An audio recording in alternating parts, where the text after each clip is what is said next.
தீமையை நன்மையினால் வெல்லு. Overcome evil with good. இந்த தலைப்பிலே தான் நாம் சில வார்த்தைகளை இன்றைக்கு தியானிக்க போகிறோம். நாம் எல்லாரும் இந்த உலகத்திலே பலவித தீமைகளை சந்திக்கத்தான் செய்கிறோம்.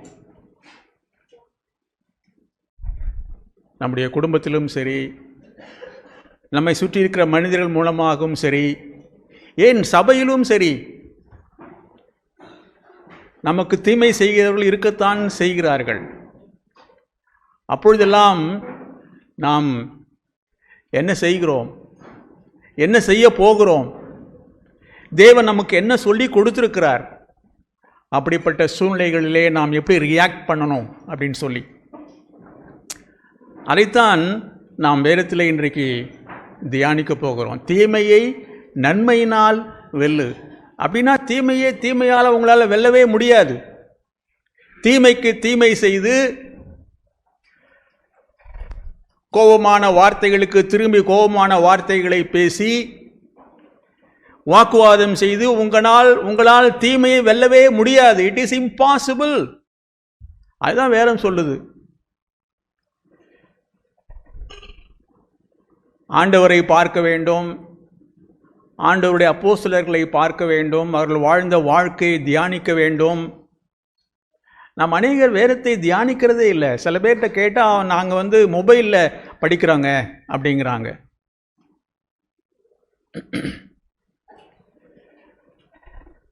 படிங்க, நான் தப்பு சொல்ல. ஆனால் வேதத்தை கிரமமாய் தியானித்து தேவனுடைய மனதை நாம் அறிந்து கொள்ள வேண்டும். தேவன் நம்மோடு என்ன பேசுகிறார் என்பதை நாம் அறிந்து கொண்டால்தான் நம்முடைய வாழ்க்கையின் சூழ்நிலைகளிலே நாம் சோதிக்கப்படும் பொழுது சரியாய் நாம் நடந்து கொள்வோம். ரோமருக்கு எழுதின நிருபம் 12ஆம் அதிகாரம். இந்த ரோமருக்கு எழுதின நிருபம் ஃபுல் காஸ்பல் அப்படின்னு சொல்லுவாங்க, முழு சுவிசேஷம் அப்படின்னு சொல்லுவாங்க. பவுல் அப்போஸ்தலன் மனிதனுடைய வீழ்ச்சியிலிருந்து ஆரம்பித்து வெற்றி வாழ்க்கையை குறித்து 8ஆம் அதிகாரம் வரைக்கும் சொல்லிட்டே போறார். அப்புறம் 9, 10, 11ஆம் அதிகாரத்தில் இஸ்ரவேல் ஜனங்களுடைய வீழ்ச்சி, அவர்களுடைய பின்மாற்றம், அதன் மூலமாய் புறஜாதியார் எப்படி ரட்சிக்கப்பட்டாங்க அப்படிங்கிறத விவரித்து சொல்லுகிறார். அப்புறம் 12ஆம் அதிகாரத்தில் சபையை குறித்து பேசுகிறார். சபையினுடைய மேன்மை, சபையிலே நாம் எப்படி நடந்து கொள்ள வேண்டும், சபையில் இருக்கிற நாம் எப்படி ஒவ்வொரு நாளும் வாழ வேண்டும் என்பதை அவர் திட்டமாய் தீர்க்கமாய் போதிக்கிறார். ரோமர் 12ஆம் அதிகாரம். இதை மனதிலே வைத்துக்கொண்டு அந்த நிருபத்தை நீங்கள் தியானித்து பாருங்கள். 12ஆம் அதிகாரம் அதில் தான் ஆரம்பிக்கிறார். 9ஆம் அதிகாரத்தை 11ஆம் அதிகாரத்தை முடித்துவிட்டு, அப்படி இருக்க சகோதரரே, நீங்கள் உங்கள் சரீரங்களை பரிசுத்தமும் தேவனுக்கு பிரியமுமான ஜீவபலியாக ஒப்புக் கொடுக்க வேண்டும் என்று தேவனுடைய இரக்கங்களை முன்னிட்டு உங்களை வேண்டிக் கொள்கிறேன். இதுவே நீங்கள் செய்யத்தக்க புத்தியுள்ள ஆராதனை. நம்முடைய சரீரங்களை தேவனுக்கு ஜீவ பலியாய், அவருக்கு பிரியமான பலியாய் ஒப்புக் கொடுக்க வேண்டும் என்றுதான் பவுல் சபையை குறித்து அவர் சொல்லும் பொழுது ஆரம்பிக்கிறார். அப்புறம் தான் சபையினுடைய காரியங்களை பேசுகிறார். 4ஆம் வசனத்தில், ஏனெனில் நமக்கு ஒரே சரீரத்தில் அநேக அவயவங்கள் இருந்தும் எல்லா அவயவங்களுக்கும் ஒரே தொழில் இராதது போல சபையை ஒரு சரீரத்துக்கு ஒப்பிட்டு பேசுகிறார். நம்முடைய சரீரத்திலே பலவிதமான அவயவங்கள் இருக்கிறது. கை இருக்கிறது, கால் இருக்கிறது, கண் இருக்கிறது, மூக்கு இருக்கிறது. எல்லாத்துக்கும் ஒரே விதமான வேலை இருக்காது இல்லையா? கண் செய்கிறத மூக்கு செய்யாது, கை செய்கிறத கால் செய்யாது. அங்கே எந்த விதமான காம்படிஷனுமே இல்லை. ஒருத்தர் பார்த்து பொறாமையே படுறதே கிடையாது. சரீரத்தில் இருக்கிற அவயவங்கள், ஒரு அவயத்துக்கு ஏதாவது ஒரு பிரச்சனைனா இன்னொரு அவயவம் ஓடோடி வந்து உதவி பண்ணுது. சபையும் அப்படித்தான் இருக்க வேண்டும் என்று பவுல் சொல்லுகிறார். நமக்கு அருளப்பட்ட கிருபையின்படியே நாம் வெவ்வேறான வரங்கள் உள்ளானபடியினால் நம்மில் தீர்க்க தரிசனம் சொல்லுகிற வார்த்தை உடையவன் விசுவாச பிரமாணத்துக்கு ஏற்றதாய் சொல்ல கடவன். எல்லாரும் தீர்க்க தரிசனம் உரைக்கிறது இல்லை.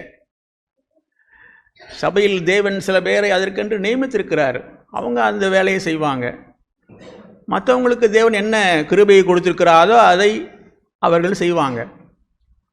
ஒருவேளை நீங்கள் தரை சுத்தம் செய்யணும், சேரை போடணும், பின்னாடி சமையல் செய்யணும், எல்லாமே முக்கியம்தான். எல்லாவற்றையும் தேவன் தான் நம் ஒவ்வொருவருக்கும் கொடுக்கிறார். இப்படி சொல்லிகிட்டே போய் அவர் 9ஆம் வசனத்தில் உங்கள் அன்பு மாயமற்றதாக இருப்பதாக நாம் சொல்கிறோம் நேசிக்கிறோம்னு சொல்லிட்டு நம்முடைய சகோதர சகோதரிகளை. அங்கே மாயமாலம் இருக்கிறதா?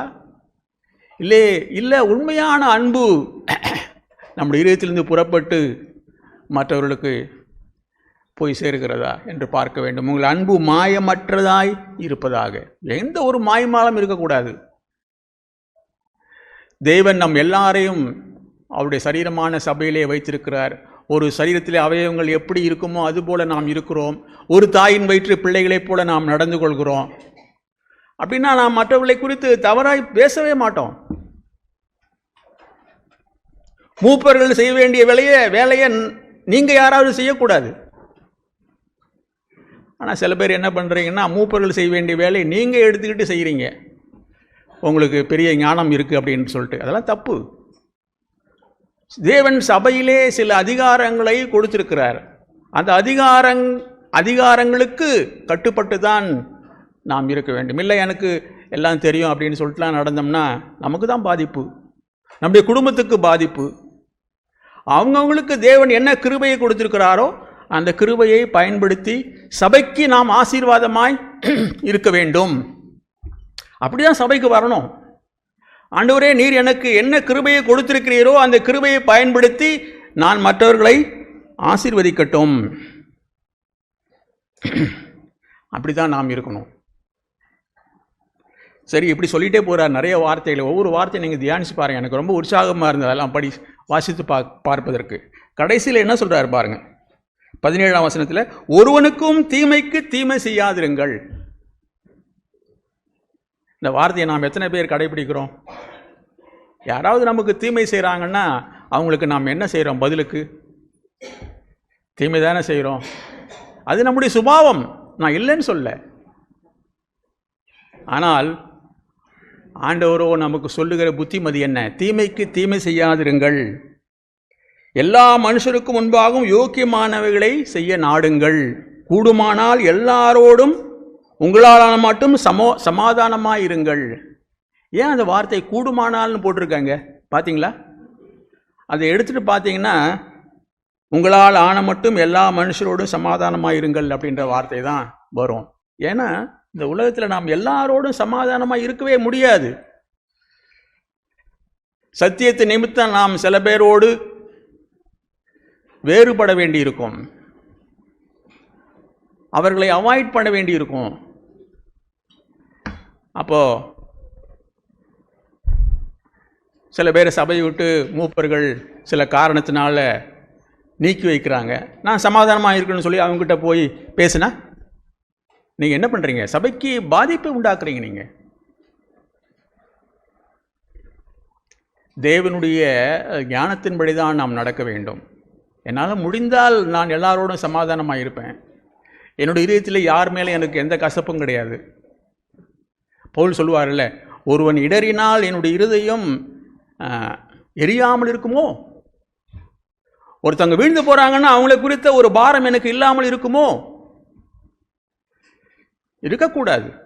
எப்படியாவது அவர்களை தேவனிடத்திலே சேர்க்க வேண்டும் என்றுதான் நாம் பிரயாசப்பட வேண்டும். இதுதாங்க சபை. ஆனால் நம் அநேகருடைய வாழ்க்கையிலே காரியங்கள் வேறு மாதிரி தான் இருக்கிறது. தீமைக்கு தீமை செய்து கொண்டே இருக்கிறோம். பேச்சுக்கு பேச்சு பேசுகிறோம், வாக்குவாதம் பண்ணுறோம். இதெல்லாம் நாம் சபையிலே கேட்டுக்கொண்டே தான் வருகிறோம். ஆண்டவரை குறித்து என்ன எழுதியிருக்கு? அவர் வாக்குவாதம் செய்ய மாட்டார். அவர் வாக்குவாதம் செஞ்சு நீங்கள் பார்த்துருக்கீங்களா? எங்கேயாவது வேதத்தில் அப்படி எழுதியிருக்கா பார்த்தீங்களா? அப்போ நம்ம ஏன் வாக்குவாதம் செய்கிறோம் அவருடைய நாமத்தை சொல்லிக்கொண்டு? ஏன்னா நாம் பெருமையாக இருக்கிறோம்.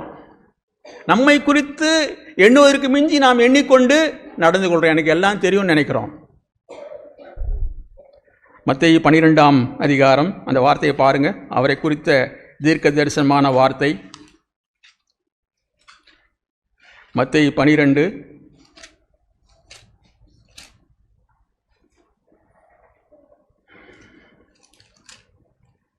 17ஆம் வசனத்தில் பாருங்க. ஏசாயா தீர்க்கதரிசியால் உரைக்கப்பட்டது நிறைவேறும்படி இப்படி நடந்தது.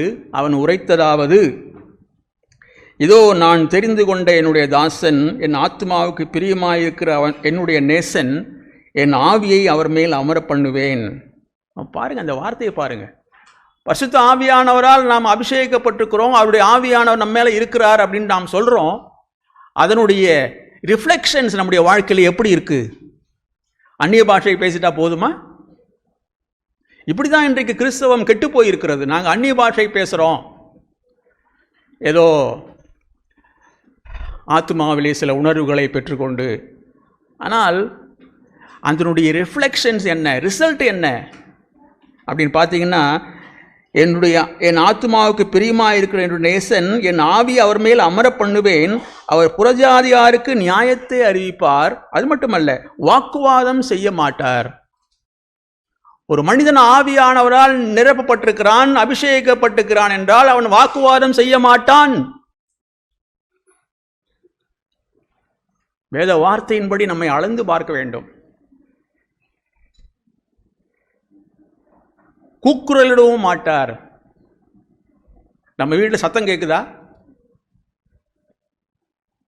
சொல்லுவாங்க, பக்கத்து வீட்டில் சத்தம் கேட்டுக்கிட்டே இருந்தது ரொம்ப நாளா. திடீர்னு பார்த்தா நிசப்தம் ஆயிடுச்சு. என்னன்னு கேட்டா, விசாரிச்சா, சத்தம் போட்டு இருந்த ஒரு ஆத்மா செத்து போச்சு, மரித்து விட்டார்கள்.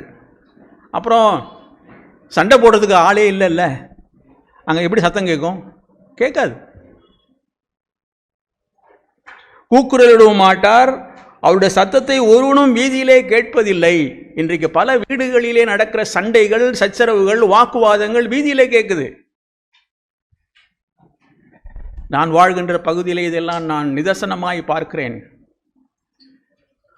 ஆனால் என்னுடைய வீட்டில் எத்தனையோ வருஷமாய் சத்தம் கேட்பதே இல்லை. என்னுடைய மனைவி இருந்த போதும் கூட சத்தம் கேட்பதே இல்லை. ஏன்னா தேவன் எங்களுக்கு அப்படிப்பட்ட ஒரு உணர்வை கொடுத்திருந்தார். அவர் நியாயத்திற்கு ஜெயம் கிடைக்க பண்ணும் வரைக்கும் நெறிந்த நாணலை முறிக்காமலும் மங்கி எறிகிற திரி அணைக்காமலும் இருப்பார். அவர் தாங்க ஆண்டவர். யாராவது தடுமாறுறாங்க அவருடைய ஆவிக்குரிய வாழ்க்கையிலேன்னு சொன்னால் அவர் அவர்களை உற்சாகப்படுத்துவார். பரவாயில்ல, நீ சரியாயிடுமா, பிள்ளைகளாக இருந்தால், மனைவியாக இருந்தால் கவலைப்படாத, நீ சரியாயிடுவ அப்படின்னு சொல்லி தான் உற்சாகப்படுத்தணும்.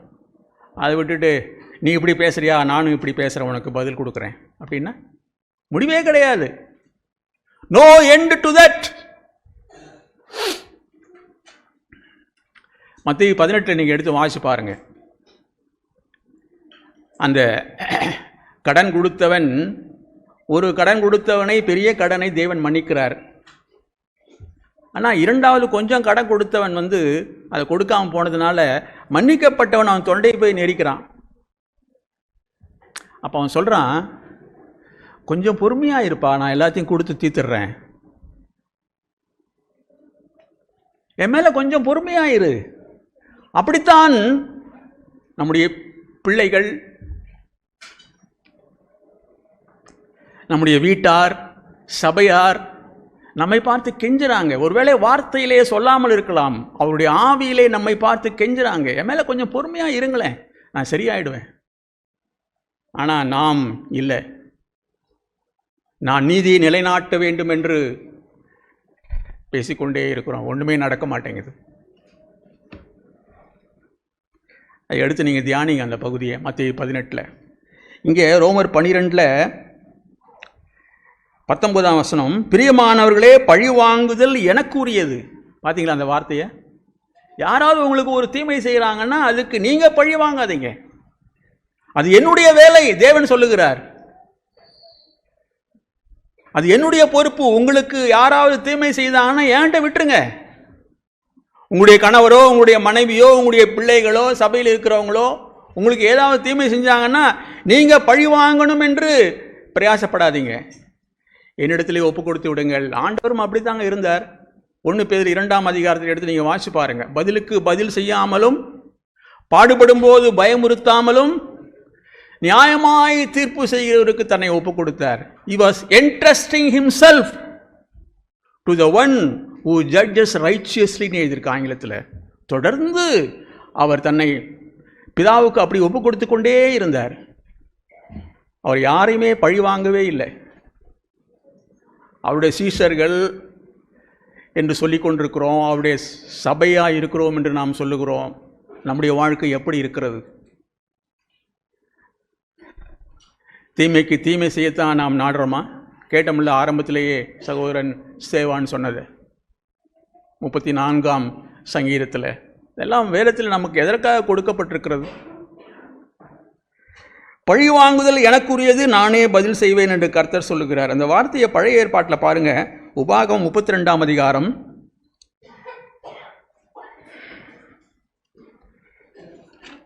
32ஆம் அதிகாரம் 35ஆம் வசனம். மோசே பாடுற பாடல், அது பாடல் தான் நினைக்கிறேன். சரி, ஓகே.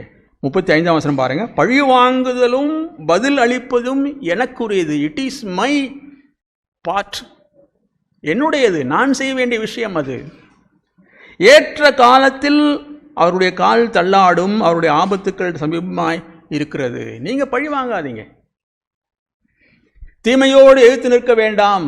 ஆண்டவர் சொன்னார் மலைப்பிரசங்கத்தில், ஒருவன் உன்னை 1 மைல் வருவதற்கு பலவந்தப்படுத்தினால் நீ அவனோடு 2 மைல் போ.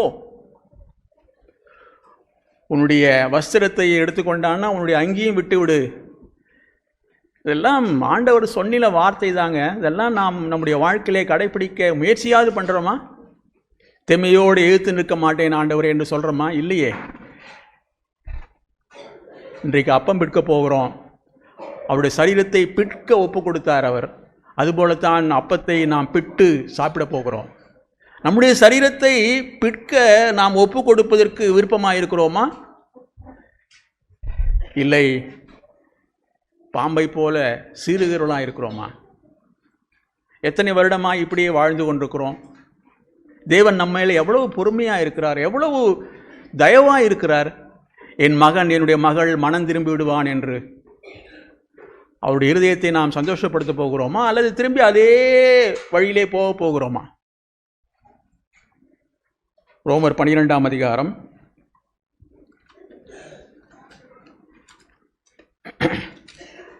நமக்காகத்தான் இந்த வார்த்தைகள் எல்லாம் வேதத்திலே தேவன் கொடுத்திருக்கிறார். ரோமர் 12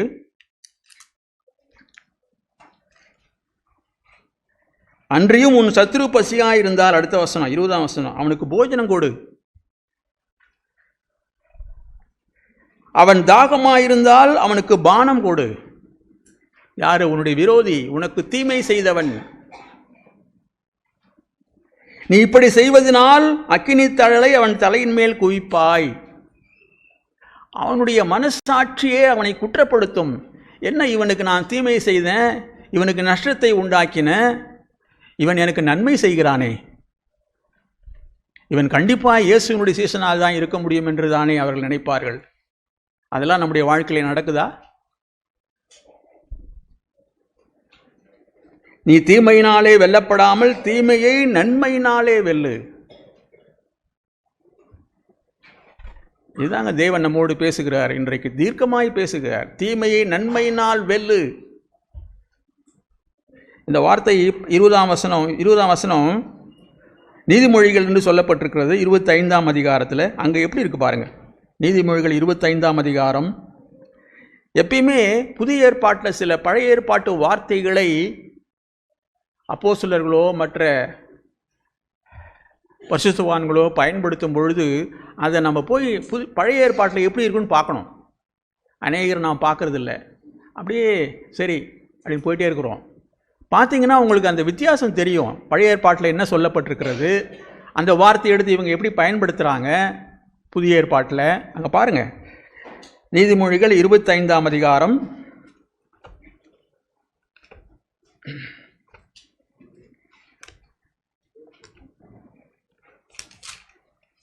அந்த வார்த்தை எப்படி இருக்காங்க, கொஞ்சம் வித்தியாசம் இருக்குல்ல. 25, 21, 22. உன் சத்துரு பசியாயிருந்தால் அவனுக்கு புசிக்க ஆகாரம் கொடு, அவன் தாகமாயிருந்தால் குடிக்க தண்ணீர் கொடு, அதனால் அவன் தலையின் மேல் எரிகிற தழல்களை குவிப்பாய். நெருப்பு அவன் தலையில் போடுவனி, கர்த்தர் உனக்கு பலன் அளிப்பார். அந்த வார்த்தை அங்கே இல்லை பார்த்தீங்களா புதிய ஏற்பாட்டில். தேவன் உனக்கு பலன் கொடுப்பார். உன்னுடைய நன்மையை பார்த்து, நீ செய்கிற நன்மையை பார்த்து, உனக்கு தீமை செய்தவர்களுக்கு நீ நன்மை செய்கிறதை பார்த்து தேவன் உனக்கு பலன் கொடுப்பார். இதை விட நமக்கு என்னங்க வேணும்? நம்மை சுற்றி இருக்கிற மனிதர்களுக்கு நாம் நன்மை செய்கிறவர்களாக இருந்தால் நமக்கு யாருமே தீமை செய்யவே முடியாது. ஆண்டவர் இயேசுவுக்கு எவ்வளவோ தீமை செய்த முயற்சி பண்ணாங்க.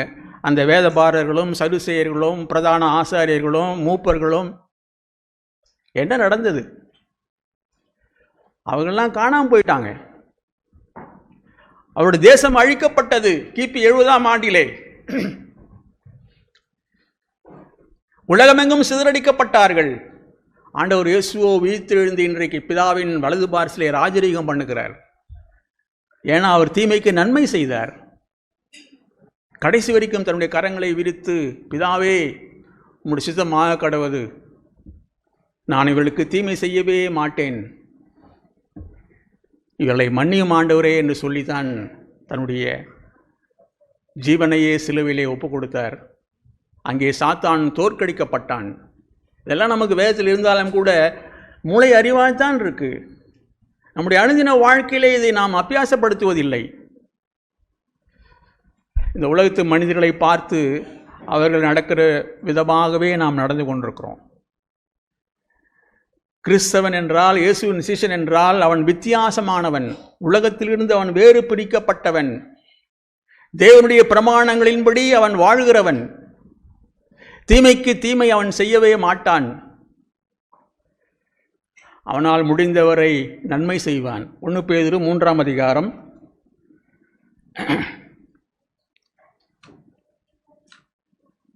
அங்கே ஒரு அருமையான வார்த்தை இருக்கு பாருங்க. 1 பேதுரு 3ஆம் அதிகாரத்தில் பேதுரு என்ன சொல்கிறார் பாருங்க. இந்த 34ஆம் சங்கீதத்திலிருந்து தான் எடுத்து அந்த வார்த்தையை அவர் பயன்படுத்துகிறார். ஆரம்பத்தில் நாம் கேட்டோம் இல்லையா, அந்த சங்கீதத்திலிருந்து தான். என்ன சொல்கிறார் பாருங்க, 9ஆம் வசனத்தில், தீமைக்கு தீமையையும் உதாசீனத்திற்கு உதாசனத்தையும் சரி கட்டாமல் அதற்கு பதிலாக நீங்கள் ஆசீர்வாதத்தை சோதனித்துக் கொள்ளும்படி அழைக்கப்பட்டவர்கள் என்று அறிந்து ஆசீர்வதியுங்கள். தேவன் என்னை ஆசீர்வாதத்தை சுதந்திரித்துக் கொள்ளும்படி அழைத்திருக்கிறார். இதை நாம் அறிந்து கொண்டு நான் ஆசீர்வதிக்க வேண்டும். எனக்கு ஆசீர்வாதம் வேணாங்க, ஆசீர்வாதம் வேண்டும் வேண்டும் ஜெபிக்கிறோம் தேவனிடத்தில். தேவனே எங்களை ஆசீர்வதிங்க ஆண்டவரே, எங்களுடைய குடும்பத்தை ஆசீர்வதிங்க ஆண்டவரே, சபை ஆசீர்வதிங்க ஆண்டவரே என்று ஜெபிக்கிறோம். ஆனால் ஆசீர்வாதம் பெறுவதற்கு என்ன வழி? நீங்கள் ஆசீர்வதிக்கப்பட வேண்டும் என்று சுதந்திரித்துக் கொள்ளும்படி அழைக்கப்பட்டவர்கள் என்று நீங்கள் ஆசீர்வதியுங்கள். அப்படி செஞ்சோம்னா தேவன் நம்மை ஆசீர்வதிப்பார். செய்யறது இல்லையே. அவங்க அப்படி பேசுனாங்க, நானும் இப்படி பேசுகிறேன், பழிக்கு பழி வாங்குகிறேன். உலகத்தாருக்கும் நமக்கு என்ன வித்தியாசம் இருக்கிறது? சும்மா ஆண்டவர் பேரை சொல்லி கொண்டு இருந்தா எல்லாம் சரியா போச்சா? ஜீவனை விரும்பி நல்ல நாட்களை காண வேண்டும் என்று இருக்கிறவன் பொல்லாப்புக்கு தன் நாவையும் கபடத்துக்கு தன் உதடுகளையும் விலக்கி காத்து. அங்கிருந்து தான் இந்த வார்த்தையை பயன்படுத்துகிறார். 34ஆம் சங்கீதத்திலிருந்து தான் எடுத்து பேதுரு பயன்படுத்துகிறார். பொல்லாப்பை விட்டு நீங்கி நன்மை செய்து சமாதானத்தை தேடி அதை பின்தொடர கடவன். சமாதானத்தை தேடணும். யார்கிட்டையாவது நமக்கு சமாதானம் இல்லைன்னு சொன்னால் ஒரு பஸ்ஸை பிடிக்க ஓடுறது போல ஓடணும், தேடணும். தேடி எப்படியாவது அவரிடத்தில் சமாதானம் ஆகிடுவா வேண்டுமே ஆண்டவரே என்று நம்ம பிரயாசப்படணும். ஒரு ஃபோன் போட்டு அவங்ககிட்ட பேசணும், முடிஞ்சால் அவங்ககிட்ட நேராக போய் பேசணும், மன்னிப்பு கேட்கணும் கேட்க வேண்டி இருந்தால். இது என்ன குறைஞ்சி போயிட போகிறோம்? மனைவிட்ட மன்னிப்பு கேட்க முடியாது. ஏன்னா அவள் கணவனை விட சாதாரணமானவள் என்று நினைத்து கொண்டு நாம் மன்னிப்பு கேட்பதே இல்லை. மனைவி தான் கணவன்கிட்ட மன்னிப்பு கேட்கணும். இதுதான் இந்திய கலாச்சாரம். எவ்வளவா இந்த கலாச்சாரம் நம்மை பாதித்திருக்கிறது. கர்த்தருடைய கண்கள் நீதிமான்கள் மேல் நோக்கமாயிருக்கிறது, அவருடைய செவிகள் அவர்கள் வேண்டுதலுக்கு கவனமாயிருக்கிறது. இப்படி தீமைக்கு நன்மை செய்கிறவருடைய வேண்டுதல்களுக்கு தேவனுடைய செவிகள் கவனமாயிருக்கிறது. அவங்க என்ன சொல்றாங்க, என்ன ஜெபிக்கிறாங்கன்னு அவர் கேட்கிறார். தீமை செய்கிறவர்களுக்கோ கர்த்தருடைய முகம் விரோதமா இருக்கிறது. அவங்க என்ன ஜெபிச்சாலும், பிரதர் சேவான் சொன்ன மாதிரி கூரை விட்டு மேலே போகவே போகாது. அந்த ஜெபம் திரும்பி வந்துடும், திரும்பி நம்மகிட்டே வந்துடும். நீ ஜெபிச்சுட்டே இரு, நான் கேட்க மாட்டேன். நீங்கள் நன்மையை பின்பற்றுகளானால் உங்களுக்கு தீமை செய்கிறவன் யார்?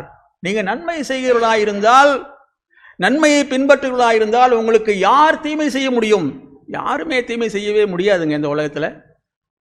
ஒரு தேவனுடைய மனிதனுக்கு அவன் நன்மை செய்யத்தான் விரும்புவான், எப்போதும் எல்லாருக்கும்.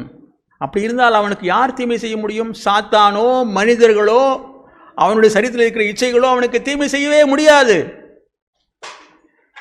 ஏன்னா he set his heart to do good to others. எவ்வளோ அருமையான வாழ்க்கையை பார்த்தீங்களா? இதைத்தான் நாம் சபையிலே கேட்குறோம், சபையிலே நாங்கள் உங்களுக்கு சொல்லுகிறோம். ஆனால் தொடர்ச்சியாக குடும்பங்களிலே சமாதான குறைச்சல், வாக்குவாதம், சண்டை, சச்சரவு இருந்து கொண்டே இருக்கிறதே. தேவன் இதையெல்லாம் பார்த்து கொண்டு தானே இருக்கிறார். எப்பொழுது நாம் மனம் திரும்ப போகிறோம்? கடைசியாய் 2 தீமோத்தி 2ஆம் அதிகாரம்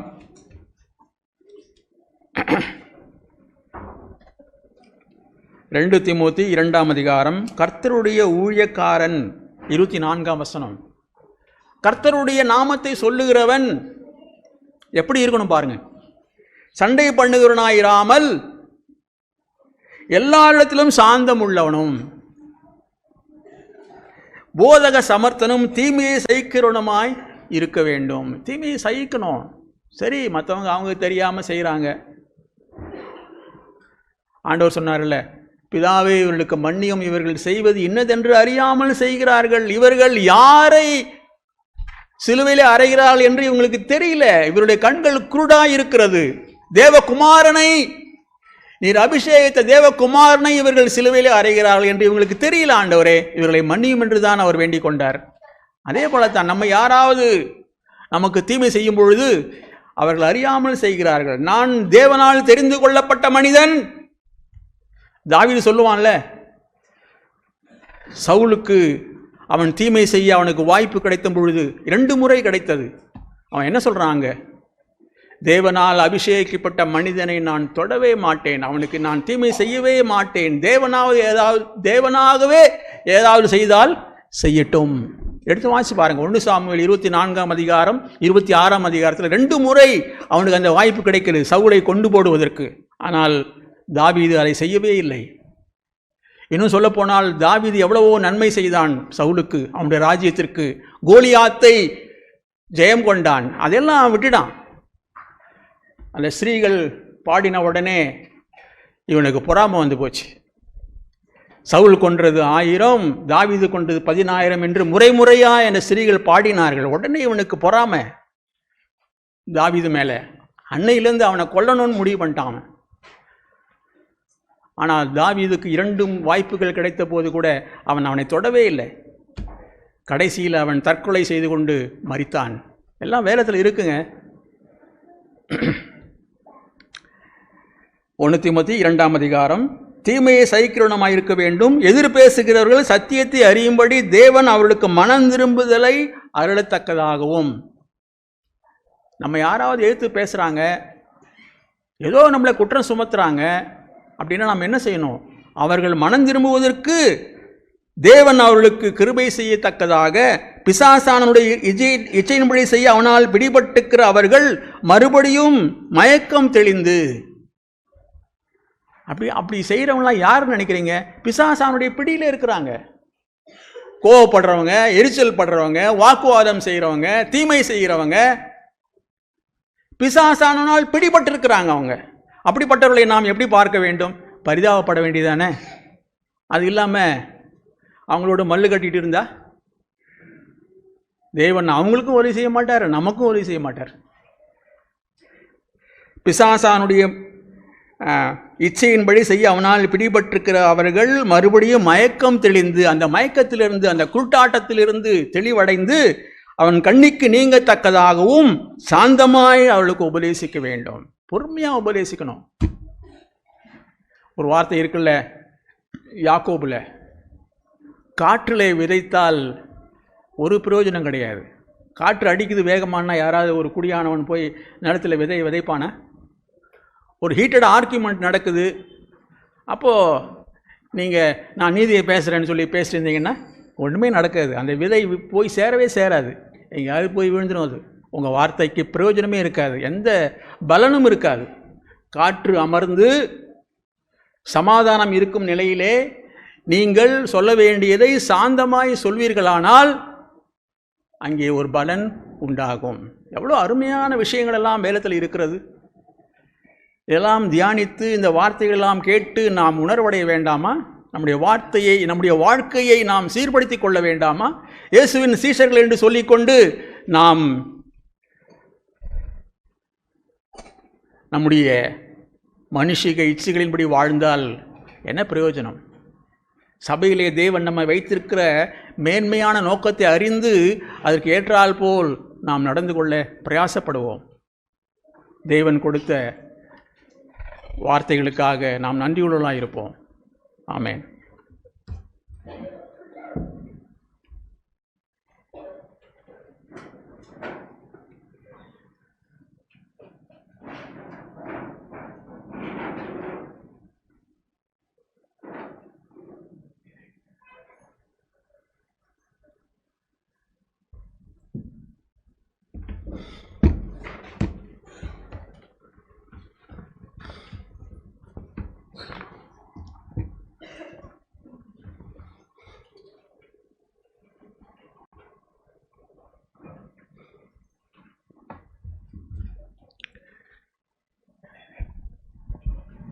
கேட்ட நல்ல வார்த்தைகளுக்காக நான் நன்றி செலுத்துகிறேன்.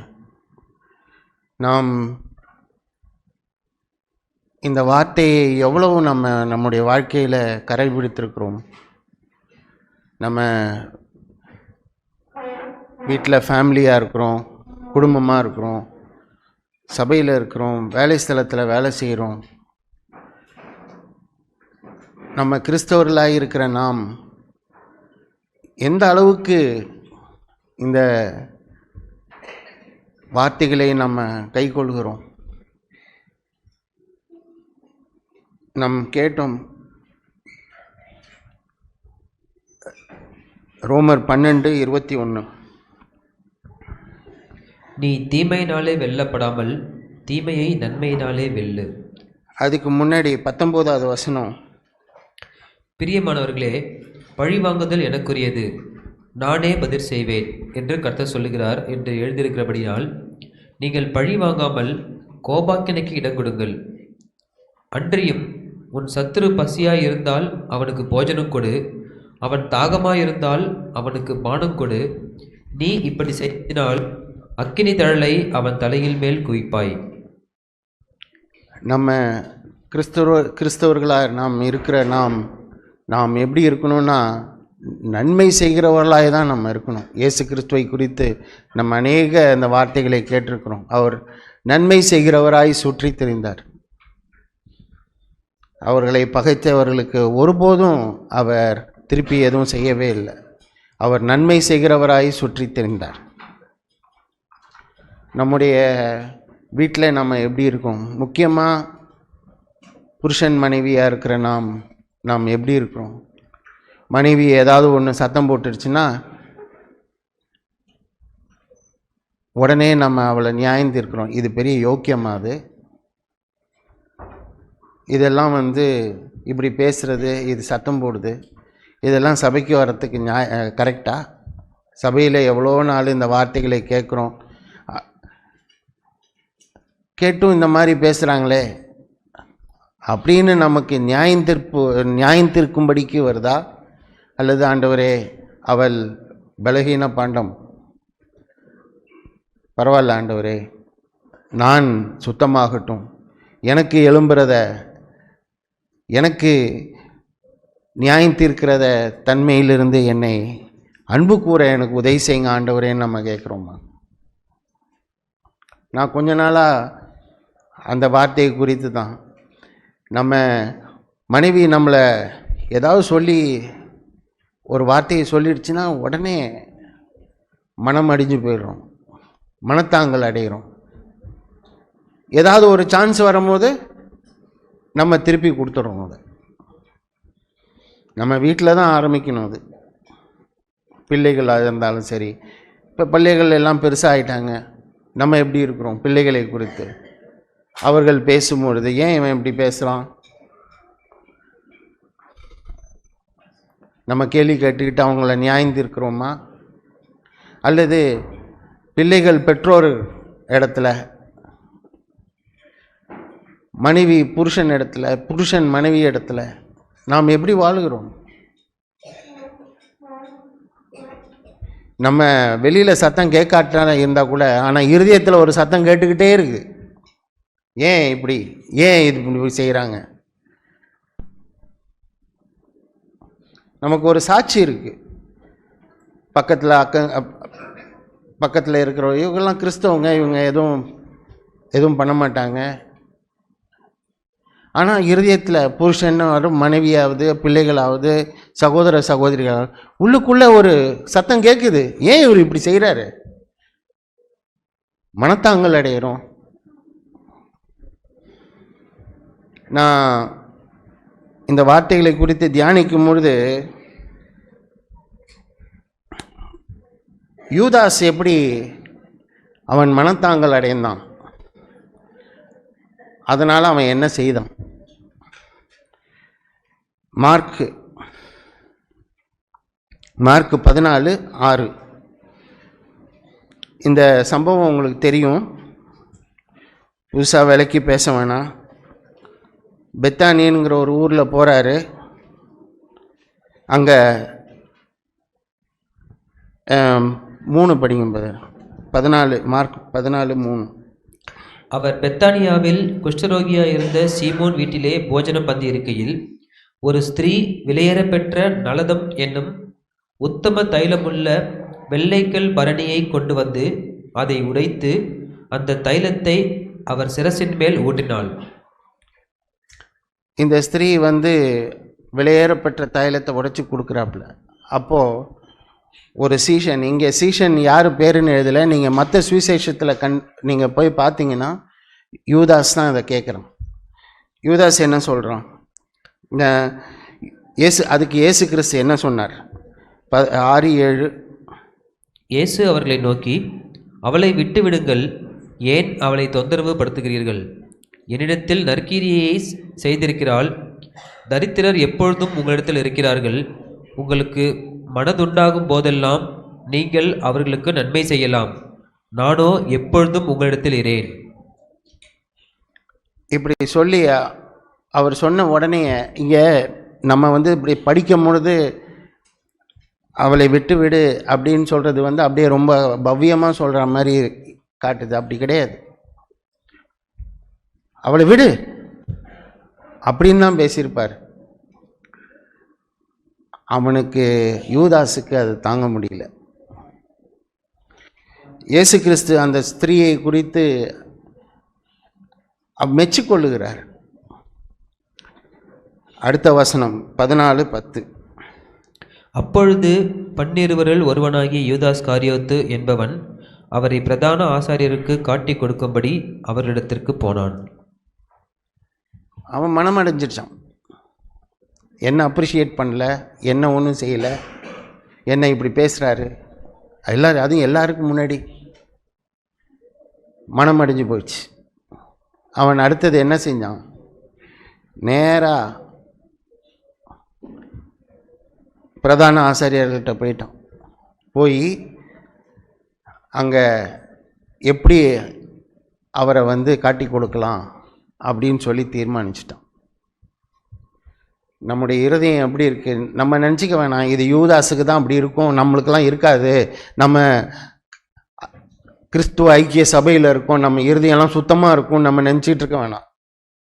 நம்மளும் பெயர்பட்ட கேடுள்ள மனுஷர்கள். யாராவது அப்ரிஷியேட் பண்ணால் நமக்கு உடனே இருதயம் அப்படியே கப்புன்னு சுருங்கிடும். யாராவது நம்மளை கடிந்து கொண்டாங்கன்னா நம்முடைய இருதயம் சுருங்கிடும்.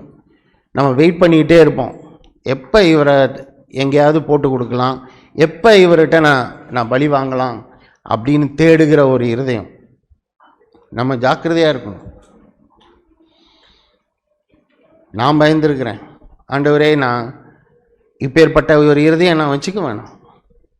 எனக்கு நான் வீட்டில் ஸ்டார்ட் பண்ணணும். என் மனைவிக்கோ அல்லது புருஷனாக இருக்கிற நாம் நம்முடைய இருதயத்தை குறித்து ஜாக்கிரதையாக இருக்கணும். இல்லைன்னா நம்ம பிறரை நியாயம் தீர்க்க கிளம்புவோம். அப்படியே நியாயம் தீர்க்க நாளுக்கு நாள் அது பில்டப் ஆகும். பில்டப் ஆகி அது பொறாமையாகும், கசப்பு உண்டாகும். அப்புறம் ஒரு நாள் கோபம் பட்டுருவீங்க, பாவம் செஞ்சிருவீங்க. ஆவியானவர் நம்மள்கிட்ட சொன்ன உடனேயே பாரு உன் இருதயம் சுருங்கிடுச்சு, ஜாக்கிரதையாருன்னு ஆவியானவர் உண்மை உள்ளவர், அவர் சொல்லுவார். நம்ம தான் கேட்கறது கிடையாது.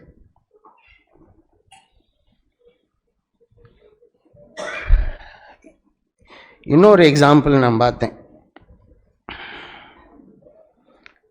இப்போ நம்ம கேட்டோம் தாவீதை குறித்து. தாவீது சவுலை 2 தடவை அவனுக்கு கொலை பண்ண டைம் கிடச்சிச்சு, சந்தர்ப்பம் கிடச்சிச்சு. ஆனால் அந்த 2 சந்தர்ப்பத்திலையும் அவனை கொலை பண்ணல. பல முறை அவனுக்கு எப்படி இருந்திருக்கும், என்னடா இது விரட்டி எப்போ சாவடிக்கலான்னு தான் அவன் சவுல் இருந்தான். ஆனால் தாவீது நான் அபிஷேகப்பட்ட மனுஷன் தலையில் நான் கொல்ல மாட்டேன் அப்படின்னு பயந்தான். ஆனால் இதே தாவீது தான் ஷிமேயின்னு ஒருத்தன் இருந்தான், சவுலுடைய சொந்தக்காரன். அவன் தாவீது தன்னுடைய பையன் அங்கே கூட்டத்தை சேர்த்துக்கிட்டு தாவீதை துரத்தி அடிக்க கிளம்புனான். அப்போ தான் அந்த ஷிமேய் வரான் ஒரு இடத்துல. எல்லாம் ஒரு இடத்துல இருக்கும்போது அந்த ஷிமேய் இவனை தாவீதை பார்த்த உடனே அவரை தாவீதை சபிச்சான். பாரு உனக்கு திரும்பி நடக்குது, நீ சவுலுக்கு செஞ்சது தான் இப்போ உனக்கு நடக்குது அப்படின்னு சொல்லி சபிக்கிறான். சபிக்கும் போது அவன் நல்லா தான் எடுத்துக்கிட்டான். அதனால் என்ன சொல்லியிருக்குன்னா,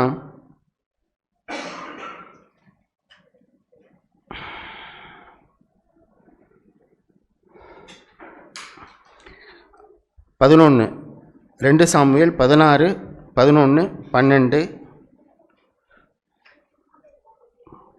13. பின்னும் தாவீது அபிசாயையும் தன் ஊழியக்காரர் எல்லாரையும் பார்த்து, இதோ என் கர்ப்ப பிறப்பான என் குமாரனே என் பிராணனை வாங்க தேடும்பொழுது இந்த பென்யமீன் எத்தனை அதிகமாய் செய்வான்.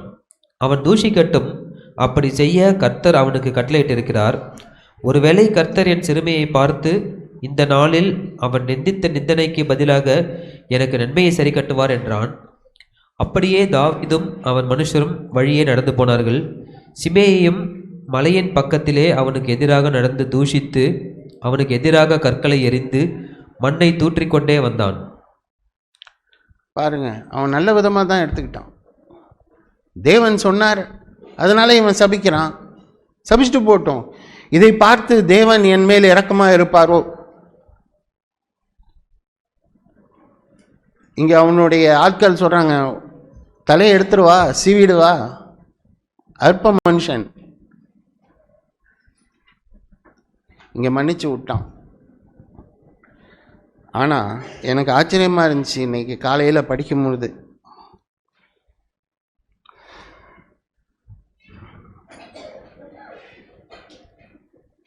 தாவீது அவன் வயசாயிடுச்சு. இப்போ சாலமோன் வந்து ராஜாவாக ஆயிட்டான். அவனுக்கு அட்வைஸ் பண்ணுறான், நீ இவங்களை குறித்து ஜாக்கிரதையாக இருக்கணும், இவங்களை குறித்து ஜாக்கிரதையாக இருக்கணும், இவங்கள நீ விட்டு விடாத. அந்த லிஸ்ட்டில் ஷெமையும் ஒருத்தன் இருக்கிறான். 1 ராஜாக்கள் 2:8.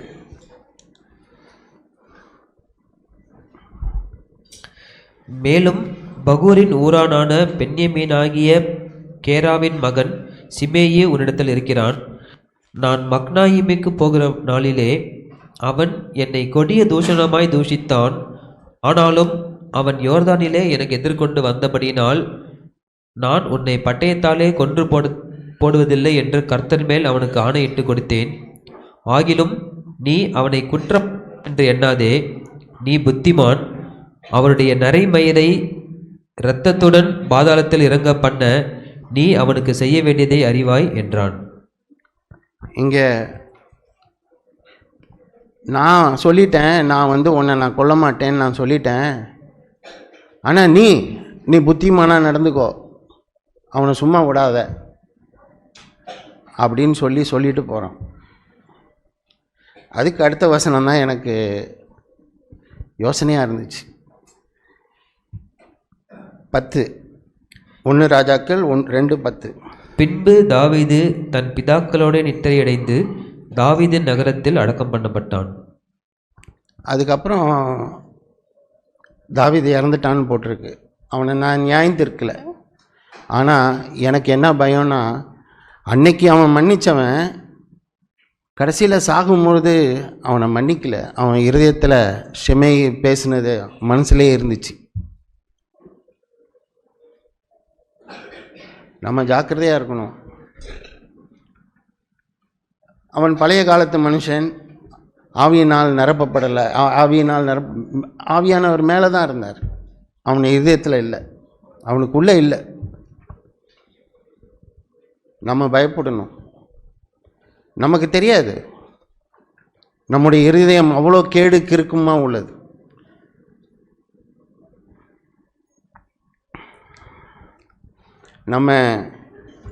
எனக்கு இன்னைக்கு காலையில் இப்போ வந்து அந்த வார்த்தையை பேசிக்கிட்டே இருக்கும்போது தான் எனக்கு இந்த வார்த்தை வந்துச்சு.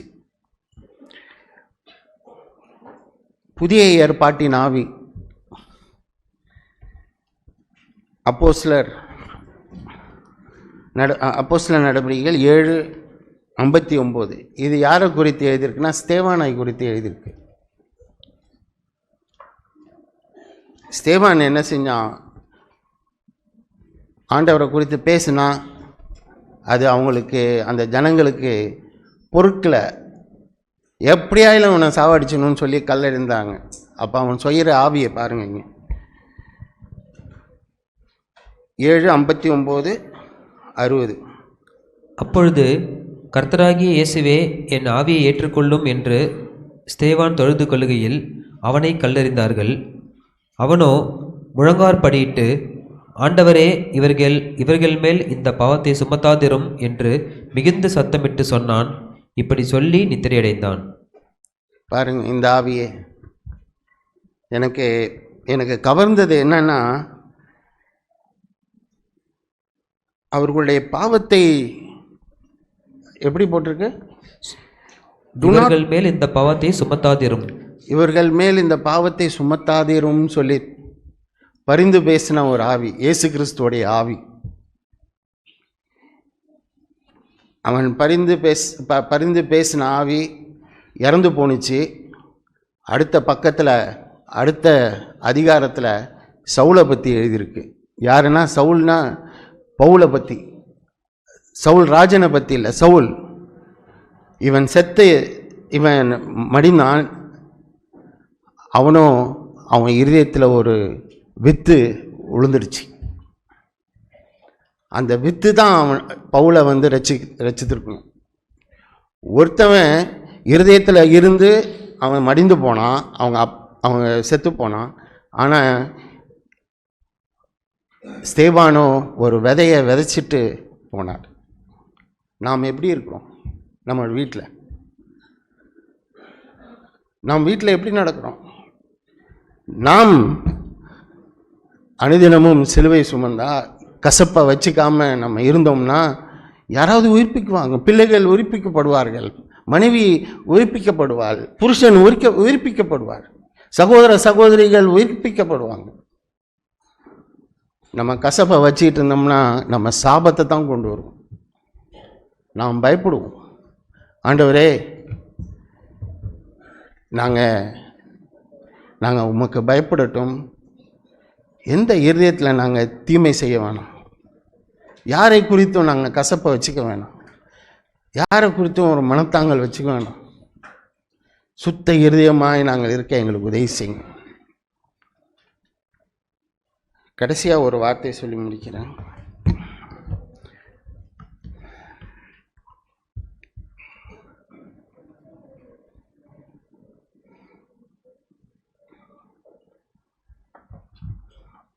ரோமர் 16:19.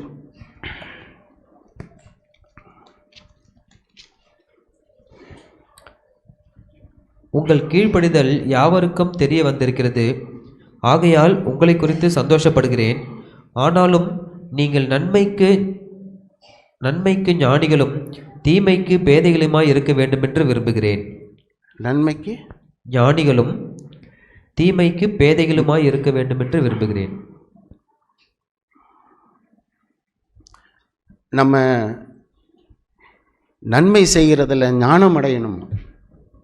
எப்படி இவர்களுக்கு நன்மை செய்யலாம், எப்படி இவர்களை அவர்களுக்கு ஒரு நன்மை செய்து தூக்கி விடலாம் அப்படின்னு ஒரு இருதயம் இருக்கணும். Innocent in doing evil. எங்களுக்கு தீமையே செய்ய தெரியாது. அப்படி தான் இருக்கணுமா? அப்படி தான் இயேசு கிறிஸ்து வாழ்ந்தார். அதுக்கு அடுத்த வசனம் எனக்கு உற்சாகமாக இருந்துச்சு. 16:20. சமாதானத்தின் தேவன் சீக்கிரமாய் சாத்தானை உங்கள் கால்களின் கீழே நசுக்கி போடுவார். நம்முடைய கர்த்தராகிய இயேசு கிறிஸ்துவினுடைய கிருபை உங்களோடு கூட இருப்பதாக. ஆமேன். நாம் அப்படி நடந்தோம்னா சாத்தான் நமக்கு காலில் தான் இருப்போம். நம்ம நசுக்கிறவர்களாக இருப்போம். நான் உற்சாகம் அடைகிறேன். ஆண்டவரே, நான் இப்படி இருக்கணும், எங்களை ஆவியினால் நிரப்புங்க, உம்முடைய சத்தத்தை கேட்டு நாங்கள் நடக்கட்டும், யாருக்கு நன்மை செய்யலான்னு எங்களுடைய இருதயம் யோசிக்கட்டும். அப்பேற்பட்டவர்களாய் நாம் மாறுவோம். ஆமேன்.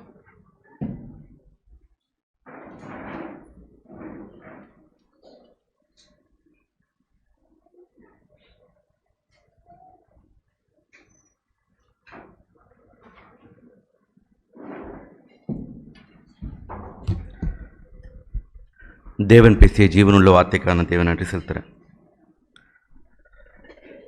இன்னைக்கு காலைல இந்த வார்த்தையை நானும் தியானிச்சுட்டு இருக்கும்போது தேவன் என்னோடு கேட்ட ஒரே ஒரு கேள்வி என்னென்னா, நீ இந்த உலகத்தையே படைத்த கடவுளுடைய புத்திரனாக இருக்கிறியா, இல்லை பொய்க்கு பிதாவாக இருக்கிற பிசாசுனுடைய பிள்ளையாக இருக்கிறியா? ஆண்டவரே, தீமையை நன்மையினால் வெல்லு அப்படின்னு இந்த வார்த்தை வரும்போது ஏன் இப்படி அப்படிங்கும்போது அதை குறித்து தான் தேவன் என்னோடு கூட பேசினார். என்னென்னா, இந்த உலகத்தை படைத்த பிதா நம்மை ஆசீர்வதிக்கிறதுக்கு தான் அவர் தயாராக இருக்கிறார். ஆனால் ஆதாமிலிருந்து அந்த வேர் எப்படிப்பட்ட வேராக இருக்குது? மற்றவங்களுக்கு நன்மை செய்து ஆசீர்வதிக்கிற அந்த பிதாவினுடைய அவருடைய வித்து என்னிடத்துல இருக்குதா, இல்லைன்னா ஆதாமினால் உண்டான அந்த வித்து என்னிடத்துல இருக்குதா? ஏன்னா நாம் இங்கே உட்கார்ந்துருக்க ஒவ்வொருவருமே தேவனால் மறுபடியும் பிறந்தவர்களாக உட்கார்ந்துருக்குறோம். எனக்கு தேவன் காண்பிச்சது ஆதியாகமம் 1 அதிகாரத்தில் நமக்கு எல்லாருக்குமே தெரிஞ்ச வசனம் தான் 27. தேவன் தம்முடைய சாயலாக மனுஷனை சிருஷ்டித்தார், அவனை தேவ சாயலாக சிருஷ்டித்தார். என்னை அவரை போலவே சிருஷ்டித்திருக்கார். ஆனால் நான் பிதாவை கண்டதில்லை, பிதாவினுடைய உருவம் என்னது, அவர் எப்படிப்பட்டவர் தெரியாது. ஆனால் பரிசுத்த ஆவியானவர் இயேசு கிறிஸ்துவை மாம்சமாய் இந்த உலகத்தில் வந்து வாழ்ந்த இயேசு கிறிஸ்துவை நமக்கு முன்னோடியாக காட்டிருக்கிறார். அந்த இயேசு கிறிஸ்து எப்படி சுற்றி திரிந்தார் அப்படின்னா, நன்மை செய்கிறவராய் சுற்றி திரிந்தார். இதே போல நான் ரட்சிக்கப்பட்டு அவருடைய பரிசுத்தாவியை பெற்றுக்கொண்ட நான் எப்படி இருக்கிறேன்? என்னிடத்திலிருந்து ஒரு நன்மை வெளியே வரல, எனக்கு யாராவது ஒருத்தவங்க ஒன்று செஞ்சிட்டாங்க அப்படின்னா அந்த இடத்துல சோதிக்கப்படுறோம், ஓகே. ஆனால் சோதிக்கப்பட்ட உடனே நான் தேவனிடத்துல போய், ஆண்டவரே நான் என்ன செய்யணும்? தேவன் என்னை ஆசீர்வதிக்கும்படி என்னை நடத்துகிறாரா? இல்லை நான் சோதிக்கப்பட்ட உடனே தேவனிடத்துல போகாமல், இப்போ கேட்டோம்ல யூதாஸ் காரியத்தை போல நம்மளுடைய மாம்சத்தோட உட்கார்ந்து யோசிச்சுக்கிட்டு, எனக்கு இவர் இப்படி பண்ணிட்டாரு, நான் என்ன செய்யறது, நான் என்ன செய்யறது, நான் எவ்வளவு நல்லவன் தெரியுமா, நான் எவ்வளவு பொறுத்து போயிட்டு இருக்கேன் தெரியுமா?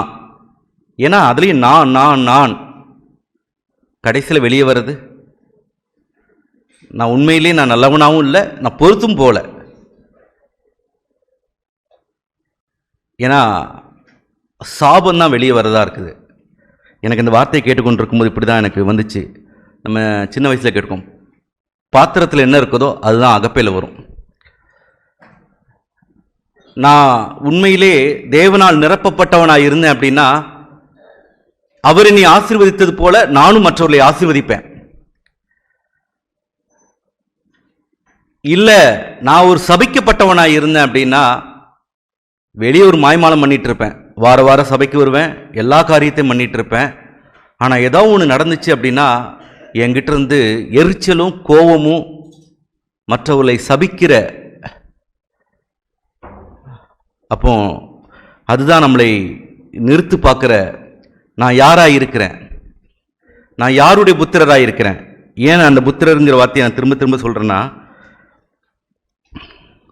நீங்கள் பார்த்தீங்கன்னா தெரியும்,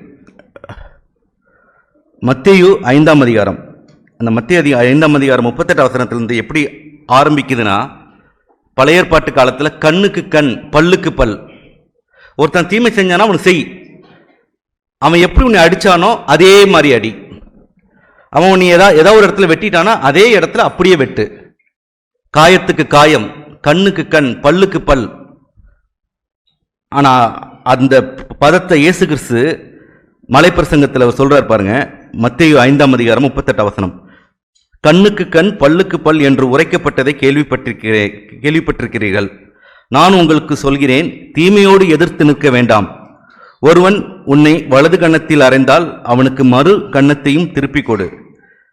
இப்படி சொல்லிட்டே இப்போ பிரதர் சொன்னார்ல, உன்னோடு ஒருத்தன் வஸ்திரத்தை கேட்டா அவனுக்கு உன்னுடைய அங்கேயும் கழட்டி கொடு. ஒருவன் 1 மைல் தூரம் வர சொன்னான், அப்படியே கீழே வந்தீங்கன்னா 44 வசனம் பாருங்க, வசனம் 44. நான் உங்களுக்கு சொல்கிறேன், உங்கள் சத்துருக்களை சிநேகியுங்கள், உங்களை சபிக்கிறவர்களை ஆசீர்வதியுங்கள், உங்களை பகைக்கிறவர்களுக்கு நன்மை செய்யுங்கள், உங்களை நிந்திக்கிறவர்களுக்காகவும் உங்களை துன்பப்படுத்துகிறவர்களுக்காகவும் ஜெபம் பண்ணுங்கள். நம்மளுடைய மாம்சத்தில் இயற்கையாகவே ஒன்று இருக்குது, என்ன அப்படின்னா அந்த ஆதாமுடைய சாயல் இருக்குது. ஆனால் தேவனிடத்தில் போகும்போது என்னோடு கூட இந்த வார்த்தையை தான் ஆவியானவர் பேசுவார். இல்லை, உன் சத்ருவை நேசி, அவனுக்கு நன்மை செய். ஆண்டவர் என்னால் நன்மை செய்ய முடியலையே. முதல்ல என்ன பாடத்தை திரும்ப கற்றுக் கொடுப்பாரு, நீ அவருக்காக ஜெபம் பண்ணு. யார் உன்னை தீமை செய்தார்களோ அவர்களுக்காக ஜெபம் பண்ணு. நாம் எத்தனை பேர் நம்மளுடைய ஜெபத்தில், ஆண்டவரே எனக்கு இப்படி நடந்துருச்சு, எனக்கு அவர் எப்படி இப்படி செய்யலாம், இப்படி ப்ரே பண்ணுவோம். இல்லைன்னா எனக்கு கிருபை தாங்கன்னு கூட ப்ரே பண்ணுவோம். ஆனால் எத்தனை பேர் நாம் என்னை சபித்தவர்களை எனக்கு தீமை செய்தவர்களை, அதை தான் இப்போ கேட்டோம், ஸ்தேவான் அந்த அப்போஸ்தலரில் கேட்டோம்.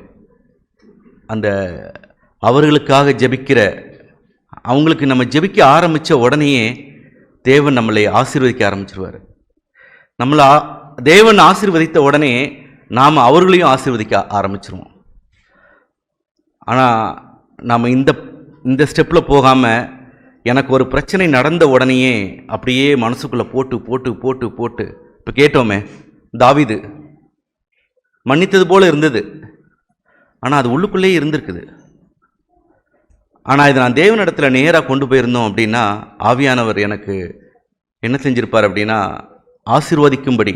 எனக்கு அதில் பழைய ஏற்பாட்டில் ஒரு மனுஷனை காண்பிக்க விரும்புகிறேன். நம்ம எல்லாருக்கும் தெரிஞ்ச யோசேப்பு. யோசேப்பு அவருக்கு எவ்வளவு அவருடைய அண்ணன்மாருங்க, கூட பிறந்த சகோதரர்களே கொல்லணும்னு பிரயாசப்படுறாங்க, குழியில் போடுறாங்க, திரும்ப அவனை தூக்கி அடிமையாக அனுப்புகிறாங்க. இப்படி ஒவ்வொரு காரியமும் தீமையாக தான் நடக்குது. ஆனால் யோசேப்பு எப்படி இருந்தார் அப்படின்னா,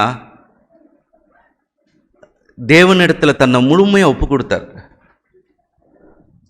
அது கடைசியில் அது என்னவாச்சுன்னா, யார் அவங்களுக்கு தீமை செய்தாங்களோ அந்த சகோதரர்களுக்கும் தகப்பனுக்குமே அது ஆசீர்வாதமாக முடிஞ்சுது. அதே மாதிரி நான் எனக்கு கேட்டேன், ஆண்டவரே யோசேப்பு எப்படி இப்படி இருந்திருக்க முடியும் அப்படின்னா, யோசேப்புக்கு என்ன அப்படின்னா, கடைசியில் அவங்க சகோதரர்கிட்ட பேசும்போது சொல்கிறாரு, இல்லை இது தேவன் அனுமதித்தார். நமக்கு ஒரு தீமை நடந்தால் கூட தேவன் அனுமதிக்காமல் நம்ம யாரும் நமக்கு எதிராக தீமை செய்ய முடியாது. நம்மளுடைய உற்றார் உறவினர்களோ அல்லது சபை சகோதரர்களோ வேலை செய்கிற இடத்துல அநேக சோதிக்கப்படுறோம்.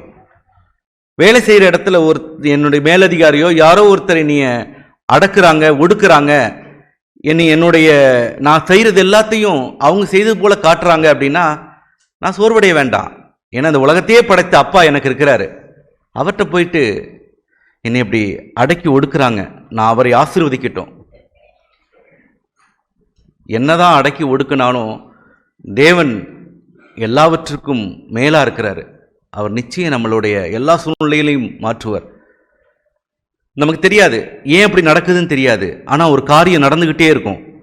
என்ன அப்படின்னா, என்னையை பலப்படுத்தி என்னையை திடப்படுத்தி ஒரு தேவனுக்கு அவரை போல, நீங்கள் அந்த மத்தேயுல இன்னொரு வசனத்தை காண்பிக்கிறேன், 45 வசனத்தை பாருங்களேன். அப்படி உங்களை நிந்திக்கிறவர்களுக்காகவும் உங்களை துன்பப்படுத்துவதற்காகவும் ஜெபம் பண்ணினால் என்னன்னு பாருங்க. 45 இப்படி செய்வதனால் நீங்கள் பரலோகத்தில் இருக்கிற உங்கள் பிதாவுக்கு புத்திரராய் இருப்பீர்கள். இப்போ நான் தீமைக்கு தீமை செஞ்சிட்டேன் அப்படின்னா, தேவன் என்னிடத்தில் பேசுனேன், தயவுசெய்து உன் நெஞ்சை நிமித்தாத. நான் என்னை படைத்த இந்த கடவுளுடைய புத்திரன், அவரை அப்பா பிதாவேன்னு கூப்பிடக்கூடிய எனக்கு புத்திர சுயாகரம் இருக்கும் சொல்லாத. நீ எப்போ அதை உனக்கு அதை பயன்படுத்த முடியும் அல்லது அதுக்கு நீ எப்போ தகுதியானவன் அப்படின்னா, நீ என்னை போல உள்ளவனாக இருக்கணும். இல்லை அப்படின்னா நீ என்னை போல உள்ளவன் கிடையவே கிடையாது. அதுக்கப்புறம் தான் இயேசு கிறிஸ்து எனக்கு இதை காண்பிச்சார். ஆபேலின் இரத்தம், இயேசு கிறிஸ்துவின் இரத்தம். ஆபேலின் இரத்தம் குற்றப்படுத்தினது, இயேசு கிறிஸ்துவின் இரத்தம் பரிந்து பேசினது. அதே தான் நான் ஸ்தேவானுதையும் நான் எடுத்து வச்சிருந்தேன். சகோதரன் காண்பிச்சார். அவர் அந்த கல்லெறியும் பொழுது கூட அந்த ஸ்தேவான் என்ன செய்கிறார் அப்படின்னா, இவர்கள் மேல் இந்த பாவத்தை சுமத்தாதிரும்.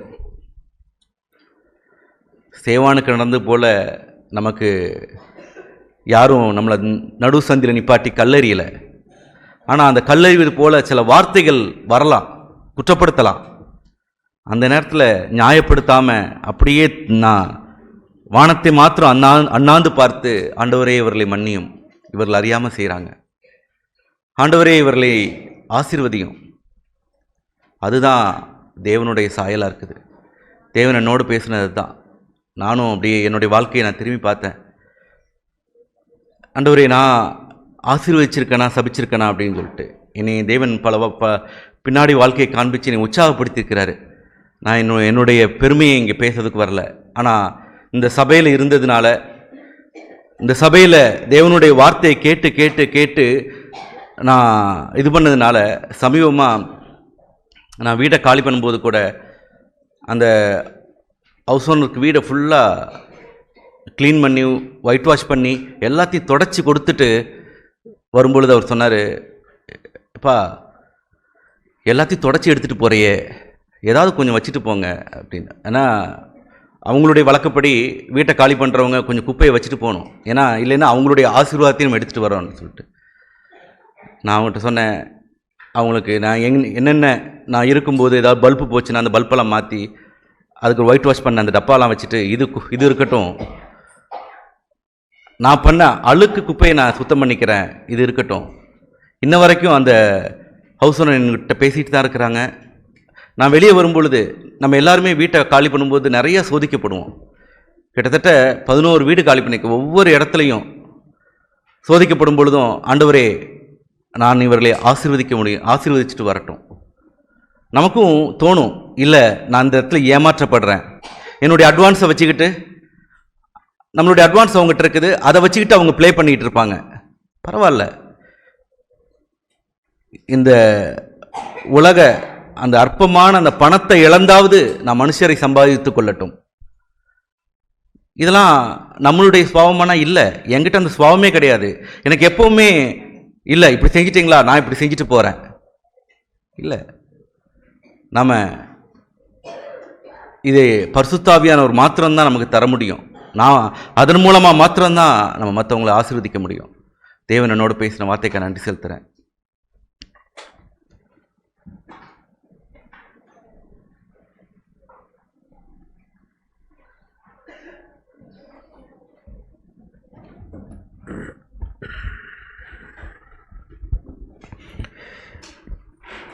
நீ தீமையினாலே வெல்லப்படாமல் தீமையை நன்மையினாலே வெல்லு.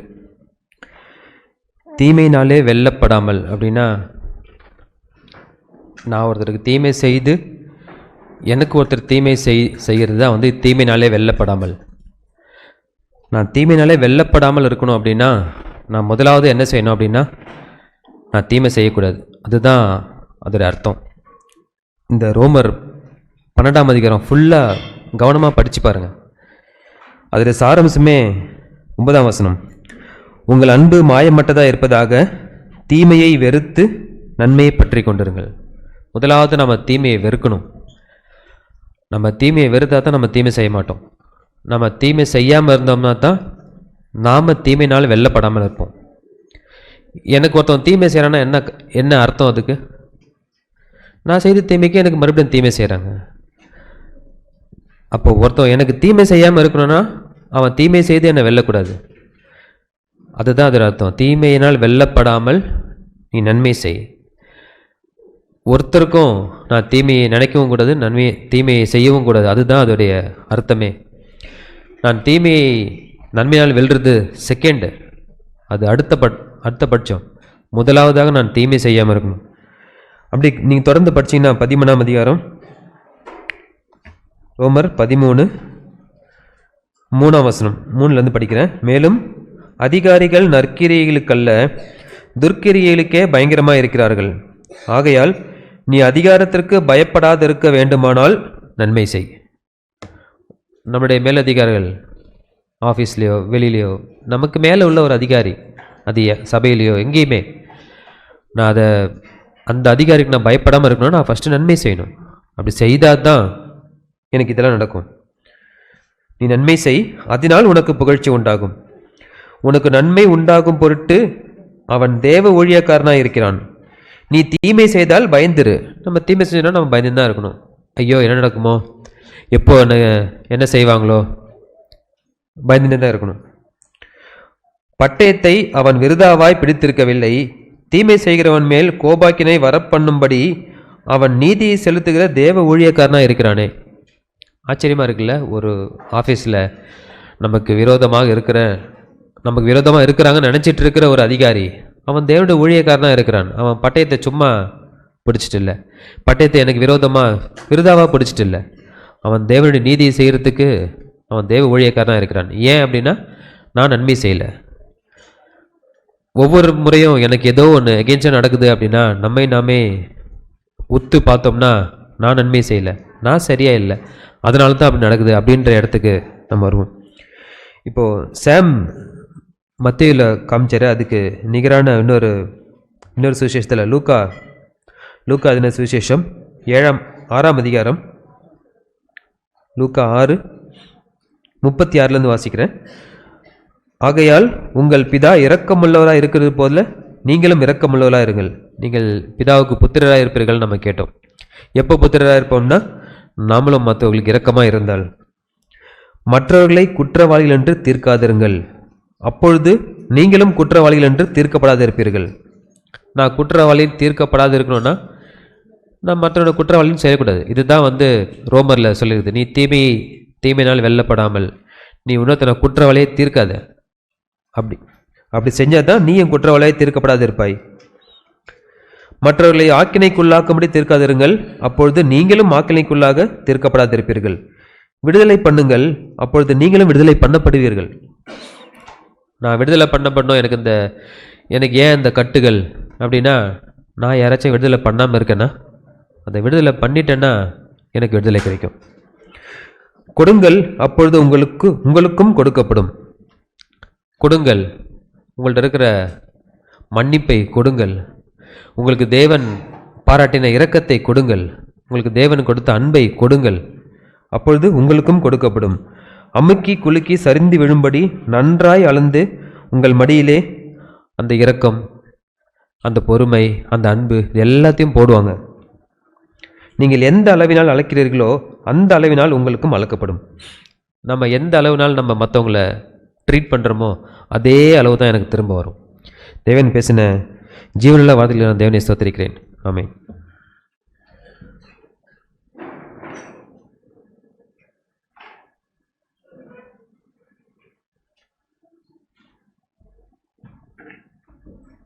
நாம் எழுந்து நிற்போம், ஜெபம் பண்ணி இந்த கூட்டத்தை முடிப்போம். ஜோபுரு சொன்னார்ல, ஒருவேளை நாம் நம்முடைய வாயினால் வார்த்தைகளை பேசாமல் இருக்கலாம், நம்முடைய இருதயத்தில் மற்றவர்களை குறித்த கசப்பு இருக்கும் அப்படின்னு சொன்னார். அது உண்மைதான். அது நீதிமொழிகள் 24ஆம் அதிகாரத்தில் 9ஆம் வசனம் எடுத்து வாசிச்சு பாருங்க. தீய நோக்கம் பாவம். நோக்கம் மற்றவர்களுக்கு தீமை செய்ய வேண்டும் என்று நம்முடைய இதயத்திலே நாம் ஒரு பிளான் பண்ணாலே அது பாவம் தான். ஒருவேளை அது செய்கையாய் மாறாமல் இருக்கலாம், வார்த்தையே வராமல் இருக்கலாம். அந்த நோக்கமே பாவம், வேதம் சொல்லுகிறது. இப்போ நம்முடைய இருதயத்தை நாம் சுத்திகரித்து கொண்டு நன்மையினால் நிரம்பி மற்றவர்களை ஆசீர்வதிக்கத்தான் நாம் அழைக்கப்பட்டிருக்கிறோம். இன்றைக்கு மழை நிமித்தம் நமக்கு வர்ற கஷ்டமாக இருந்தாலும் நாம் தேவனுடைய ஆசீர்வாத மழையை அவர் நமக்கு கொடுத்ததை நாம் பார்த்துருக்கிறோம். சந்தோஷமாய் அவருக்கு நன்றி செலுத்தி இந்த கூட்டத்தை முடிப்போம். நாம் எல்லாரும் ஒன்று சேர்ந்து அவருக்கு நன்றி செலுத்துவோம். நன்றி ஆண்டவரே, நன்றி. Thank you, Lord. Thank you. We give you all the glory, Lord. நீர் எங்களோடு இருப்பதற்காக நன்றி ஆண்டவரே. எல்லா மகிமையும் உமக்கே ஏறெடுக்கிறோம். நீர் வாழ்க வாழ்க என்று வாழ்த்துகிறோம் ஆண்டவரே. உடைய நாமம் மகிமைப்படுவதாக. நன்றி, நன்றி, கோடானு கோடி நன்றி ஆண்டவரே. உம்முடைய சுபாவத்தை நாங்கள் பார்க்க எங்களுக்கு உதவி செய்ததற்காக நன்றி ஆண்டவரே. நன்றி. நீர் வாழ்க, உம்முடைய நாமம் மகிமைப்படுவதாக. ஆமென். ஆண்டவருடைய நாமத்திலே உங்கள் யாவரையும் வாழ்த்துகிறேன். இப்பொழுதும் அப்பம் விற்கிற ஆராதனையிலே உங்களோடு கலந்து கொள்வதற்கு தேவன் பாராட்டின பெரிய கிருபை இரக்கங்களுக்காக நன்றியுடையவனாய் இருக்கிறேன். நாம் வார்த்தைக்கு திருப்புவோம். எபிரேயருக்கு எழுதின நிருபம் 13ஆம் அதிகாரம். எபிரேயர் 13ஆம் அதிகாரம் 20ஆம் வசனத்தில் இப்படி வாசிக்கிறோம். எபிரேயர் 13:20, நித்திய உடன்படிக்கையின் இரத்தத்தினாலே ஆடுகளுடைய பெரிய மேய்ப்பரான நம்முடைய கர்த்தராகிய இயேசுவை மரித்தோரிலிருந்து ஏறி வர பண்ணின சமாதானத்தின் தேவன் இயேசு கிறிஸ்துவை கொண்டு தமக்கு முன்பாக பிரியமானதை உங்களில் நடப்பித்து, நீங்கள் தம்முடைய சித்தத்தின்படி செய்ய உங்களை சகலவிதம் நற்கிரியையிலும் சீர்பொருந்தினவர்களாக்குவாராக. அவருக்கு என்றென்றைக்கும் மகிமை உண்டாவதாக. ஆமென். இந்த நிருபத்தை எழுதின அப்போஸ்தலன் ஆண்டவரை என்ன வார்த்தைகளினால் நமக்கு அறிமுகப்படுத்துகிறார் அப்படின்னா, ஆடுகளுடைய பெரிய மேய்ப்பரான நம்முடைய கர்த்தராகிய இயேசுவை, நாம் எல்லாரும் அவருடைய ஆடுகள். நம்முடைய மேய்ப்பர், நம்முடைய ஆத்துமாவுக்கு உத்தரவாதமுடையவர், என் ஆவி ஆத்துமா சரீரத்தை ஆளுகை செய்கிற ஆண்டவர் இயேசுதான் நம்ம எல்லாருக்கும் பிரதான மேய்ப்பர். பிள்ளைகளுக்கு ஒரு தகப்பனோ தாயோ மேய்ப்பரா இருக்கலாம். நாம இப்ப கூடி வந்திருக்கிற சபைக்கு 2-3 பேர் மூப்பர்கள் மேய்ப்பராக இருக்கலாம்.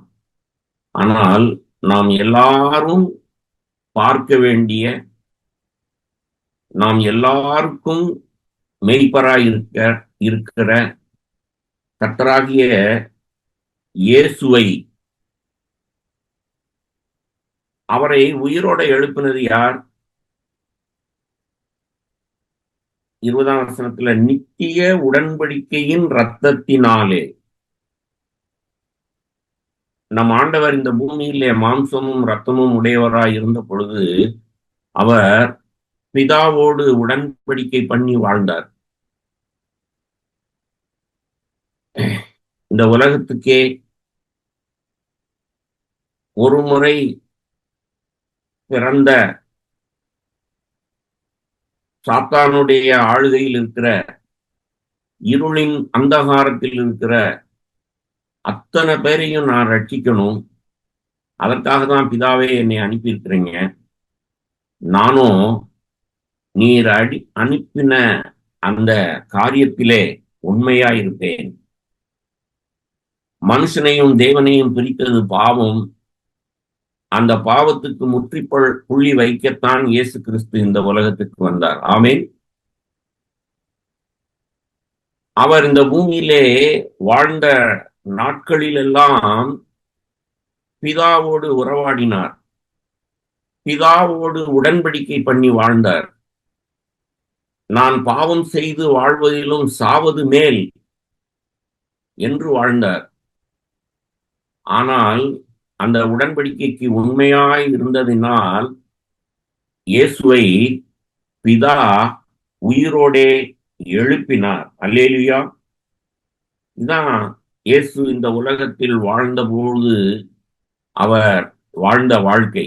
அந்த வாழ்க்கையை இந்த 2 வசனத்திலும் இந்த அப்போஸ்தலன் மிக நேர்த்தியாய் சித்தரித்திருக்கிறார். உங்களுக்கு தெரியுமா, அப்படி வாழ்ந்ததனாலதான் இயேசுவை பிதாவார் மரித்தோரிலிருந்து ஏறி வர பண்ணினார். அவர்தான் முதற் பலன்.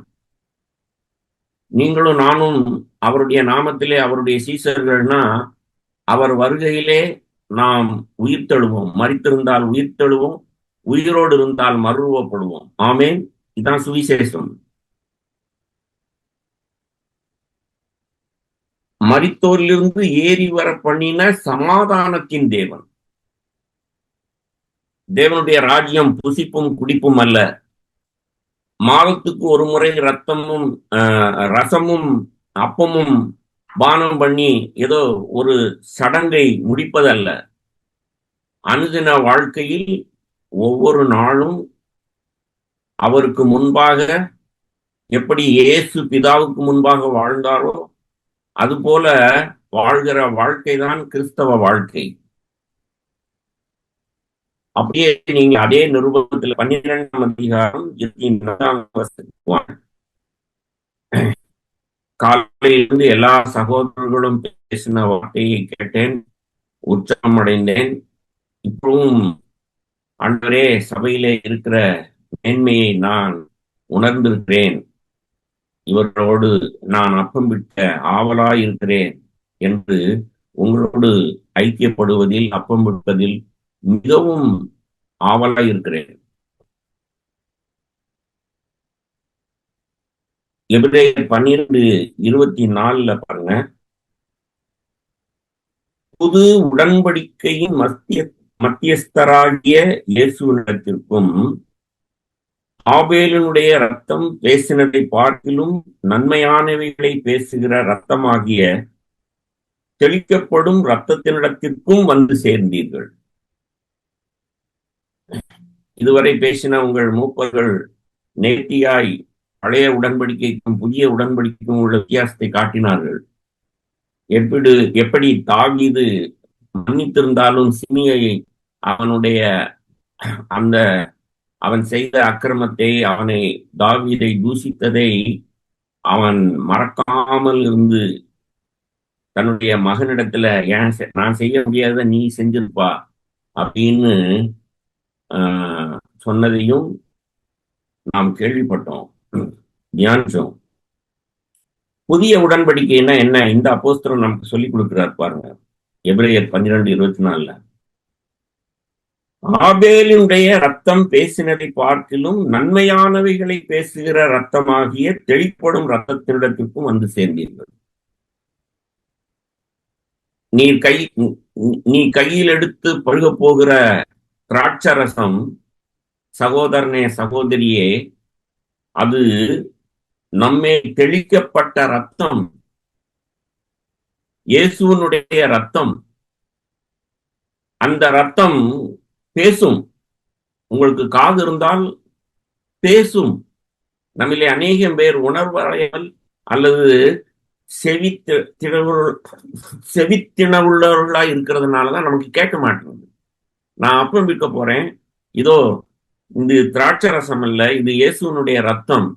இயேசுவே பேசுறேன்னு சொன்னா இயேசு பேசுவார். இவ்வளவு நேரம் இத்தனை சகோதரர்கள் மூலமாய் பேசி இருக்கிறார். எப்படி இயேசு வாழ்ந்தாருங்கிற வாழ்க்கை நம்மோடு பேசும். ஒவ்வொரு நாளும் ஒவ்வொரு நிமிஷம் அவருடைய அந்த வாழ்க்கை நம்மோடு பேசும். ஆவியானவர் இயேசு வாழ்ந்த வாழ்க்கையை காண்பிப்பதற்குத்தான் வந்திருக்கிறார். ஆபேலின் ரத்தம் பேசினதை பார்க்கிலும், பழைய உடன்படிக்கையில ஆபேலின் ரத்தம் பேசினது. ஒரு முறை பிறந்த எல்லாருக்கும் இந்த ரத்தம் தான் இருக்கு.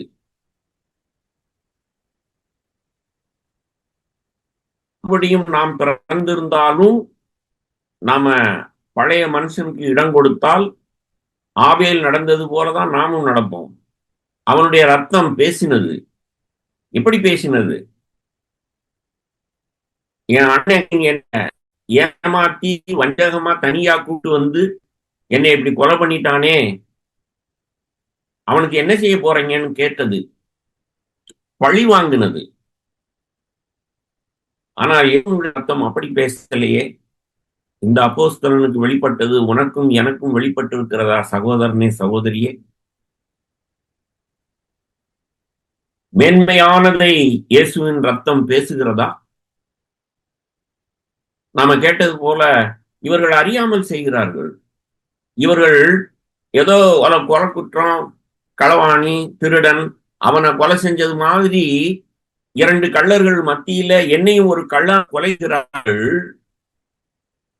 இவர்கள் அறியாமல் செய்கிறார்கள்.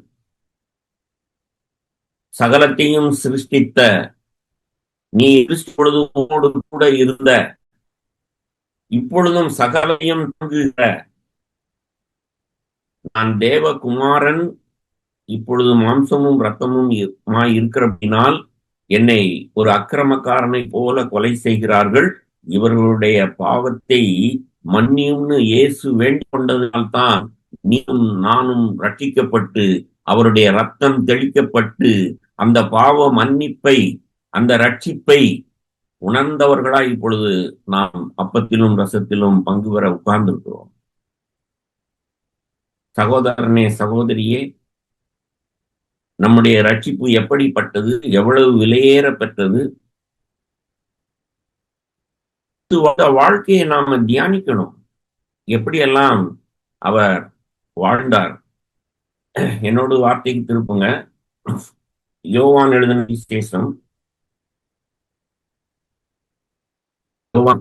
சுவிசேஷம் 14ஆம் அதிகாரத்துல அவரை இப்போ யூதாஸ் வந்து காட்டி கொடுக்க போகிறான். டெம்பிள் போலீஸ், அந்த பழைய ஏற்பாட்டு ஆசாரியர்கள், பிரதான ஆசாரியனுடைய அதிகாரிகள் அதை அரெஸ்ட் பண்ண போறாங்க. அவங்கள லீட் பண்ணிட்டு அவங்கள நடத்தி, எனக்கு தெரியும் அவர் இருக்கிற, நான் காண்பிக்கிறேன் உங்களுக்குன்னு சொல்லி யூதாஸ் வந்து அந்த கான்டெக்ட்ல தான் அவர் தன்னுடைய சீசர்களுக்கு சொன்ன யோவான் 14ஆம் அதிகாரம் 30-31 வசனம். இனி நான் உங்களுடனே அதிகமாய் பேசுவதில்லை. இந்த உலகத்தில் வருகிறான், அவனுக்கு என்னிடத்தில் ஒன்றும் இல்லை.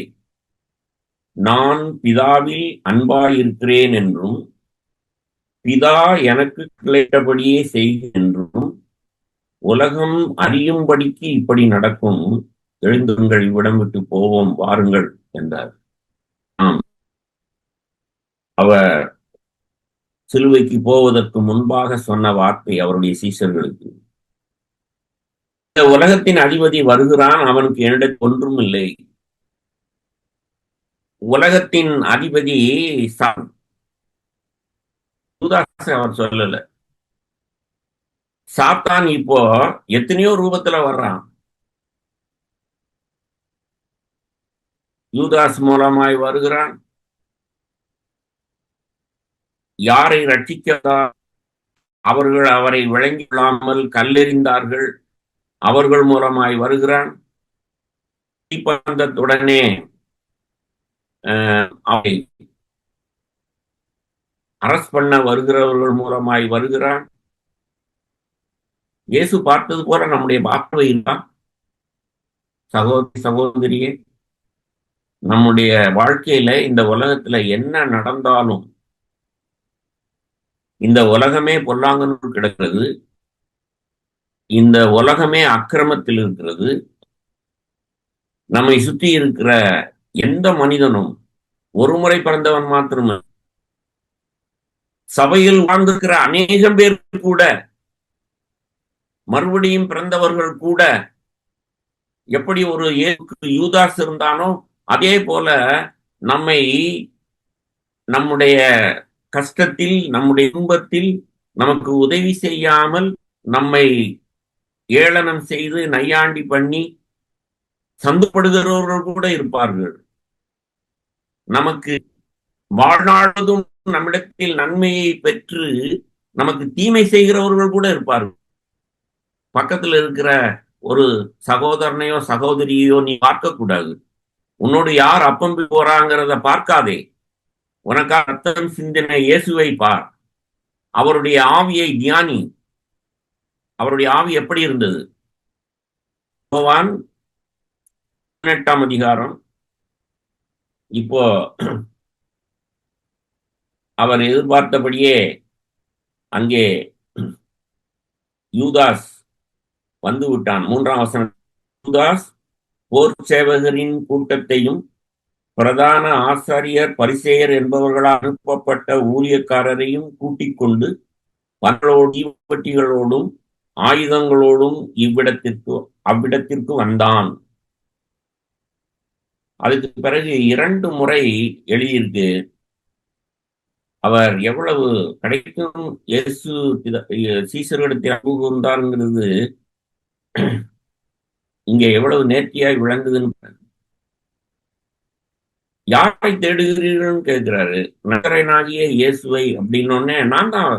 அப்படியானால் இவர்களை விட்டு விடுங்கள் அப்படின்னாரு. தன்னுடைய சீஷர்கள் அவர்கள் என்னை போல இன்னும் ஸ்திரமடையல, அவங்க இன்னும் பரிசுத்த வரல, இன்னும் அவர்கள் படல, அவர்களை விட்டு விடுங்கள் அப்படின்னு சொல்லி அவர்களுக்காக மனதுருகி இரக்கப்பட்டு அவர்களோடு பேசுகிறார். அதைவிட அவருடைய வார்த்தை எவ்வளவு வல்லமையா இருந்தது, அவருடைய வார்த்தை எவ்வளவு ஆவியாயும் ஜீவனாயும் இருந்ததுன்னு சொன்னா, அவர் அப்படி நந்தான்னு சொன்ன உடனே அவர்கள் பின்னிட்டு விழுந்தார்கள்னு எழுதியிருக்கு. 2 முறை அவரிடத்துல கேட்டாங்க, 2 அவர்கள் விட்டு விழுந்தார்கள். எனக்கு இதான் சவாலா இருக்கு. தீமைக்கு நன்மை செய்து அவர்களுக்கு நல் மனசாட்சி உடையவர்களா இருங்கள்னு பேதுரு சொல்ற வார்த்தை, இயேசு இங்கே யோவான் நமக்கு விவரித்து காண்பிக்கிறார்.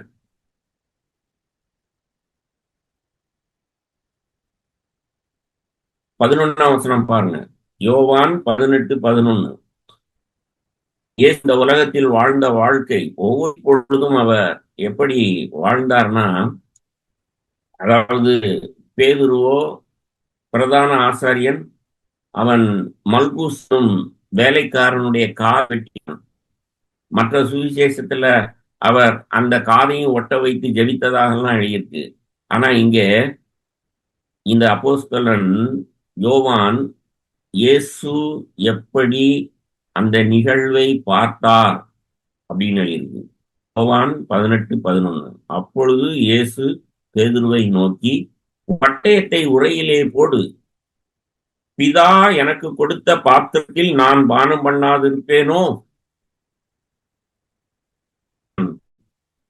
உணர்வடைந்து இந்த வார்த்தைகளினால் உற்சாகப்படுத்தப்பட்டேன்.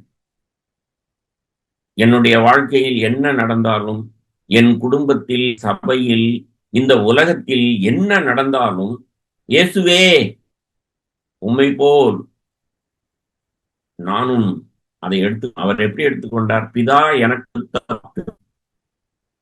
எவ்வளவு ரைட் இன்சைட்.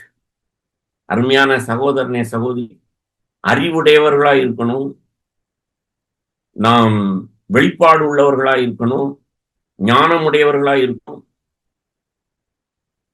ஆவியானவர் இயேசுவை நமக்கு இந்த ஒரு வசனத்துல காண்பிக்கிறார். பிதா கொடுத்த பாத்திரம். பேதுரு, நீ ஏன்பா அவன் என்னை அரெஸ்ட் பண்ண வந்தவன் நினைச்சுக்கிட்டு பட்டயத்தை உருவி காதை வெட்டின? இல்ல, அப்படி செய்யக்கூடாது. நீ தீமை செய்தா நான் நன்மை செய்யறேன் பாருன்னு அவனை சுகமாக்குறது. ஆனால் சகோதரனே, சகோதரியே, நம்முடைய வாழ்க்கையில் நடக்கிற எல்லா காரியங்களும், சரீரத்தில் ஆனாலும் சரி, குடும்பத்தில் ஆனாலும் சரி, சபையில் ஆனாலும் சரி, உலகமே பங்கு கிடக்கிறது.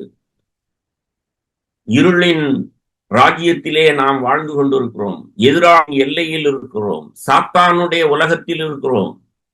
நாம இன்னும் நித்தியத்துக்குள்ள பிரவேசிக்கல. நீதி, சமாதானம், சந்தோஷம் வாசம் இருக்கிற நித்தியமும் நிரந்தரமும் இன்னும் வரவில்லை. ஆனால் அந்த அடையாளமாய் நான் இந்த உலகத்துக்குரியவன் அல்ல என்று சொல்லி, நான் இயேசுவின், அவருடைய ரத்தம் என் மேல் தெளிக்கப்பட்டிருக்கிறது, அவரை நடத்தின ஆவியானவர் எங்கே இருக்கிறார் என்று உணர்வடையும்படிக்கு நாம் இந்த உலகத்தில் இருக்கிறோம். நாம் எப்படி பார்க்கிறோம் நம்முடைய வாழ்க்கையில் நடக்கிற நிகழ்வுகளை? புருஷன் மனைவி உறவு இருக்கட்டும், வீடு இருக்கட்டும், வேலை ஸ்தலமா இருக்கட்டும், இந்த உலகத்துல எங்கனாலும் இருக்கட்டும், நாம் அதை எப்படி பார்க்கிறோம்? பிதா எனக்கு கொடுத்த பாத்திரம். என்ன நடந்தாலும், நம்மளே அநேகம் பேர் தேவன் கெடுபிடியானவர், அவர் போலீஸ்காரர் போல, சின்ன பாவம் செஞ்சாலும் சுரீன்னு அடிச்சு நம்மளை காயப்படுத்துறார், அப்படிதான் நாம சின்ன பிள்ளைத்தனமா யோசிக்கிறோம். நான் இந்த ஒரு வாரமாய், ஞாயிற்றுக்கிழமை போன வாரம் இன்னைக்கு யோபுவை தான் தியானித்துக் கொண்டிருக்கிறேன். யோபு உன்னுடைய வார்த்தைகள் தான் என்னை உற்சாகப்படுத்துது. என்னை அறியாமலே யோபுவினே அப்படின் நான். ஏன் தெரியுமா? வார்த்தைக்கு திருப்புங்கள். யோபுவின் புஸ்தகம் 9ஆம் அதிகாரம்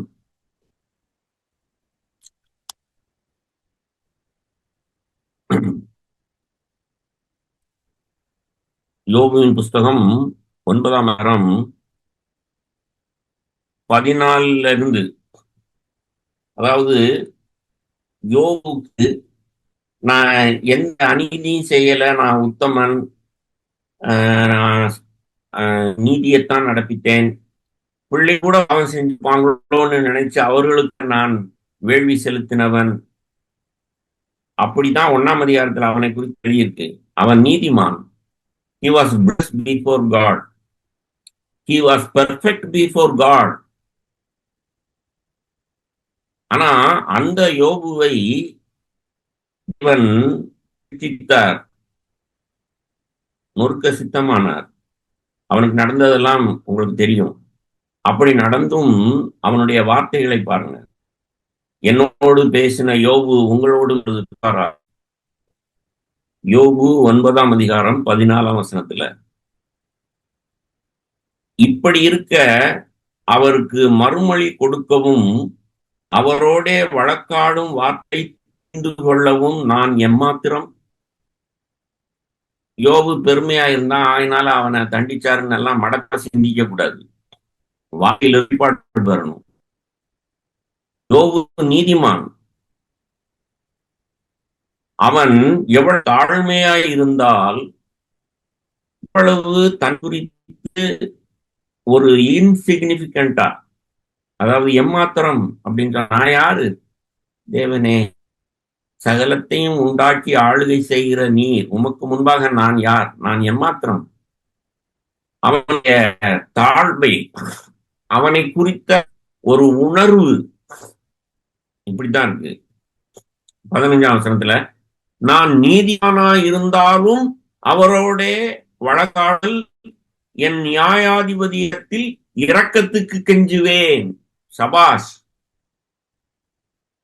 யோபுவை நித்திலே பார்த்து என்னை உணர்த்தினவே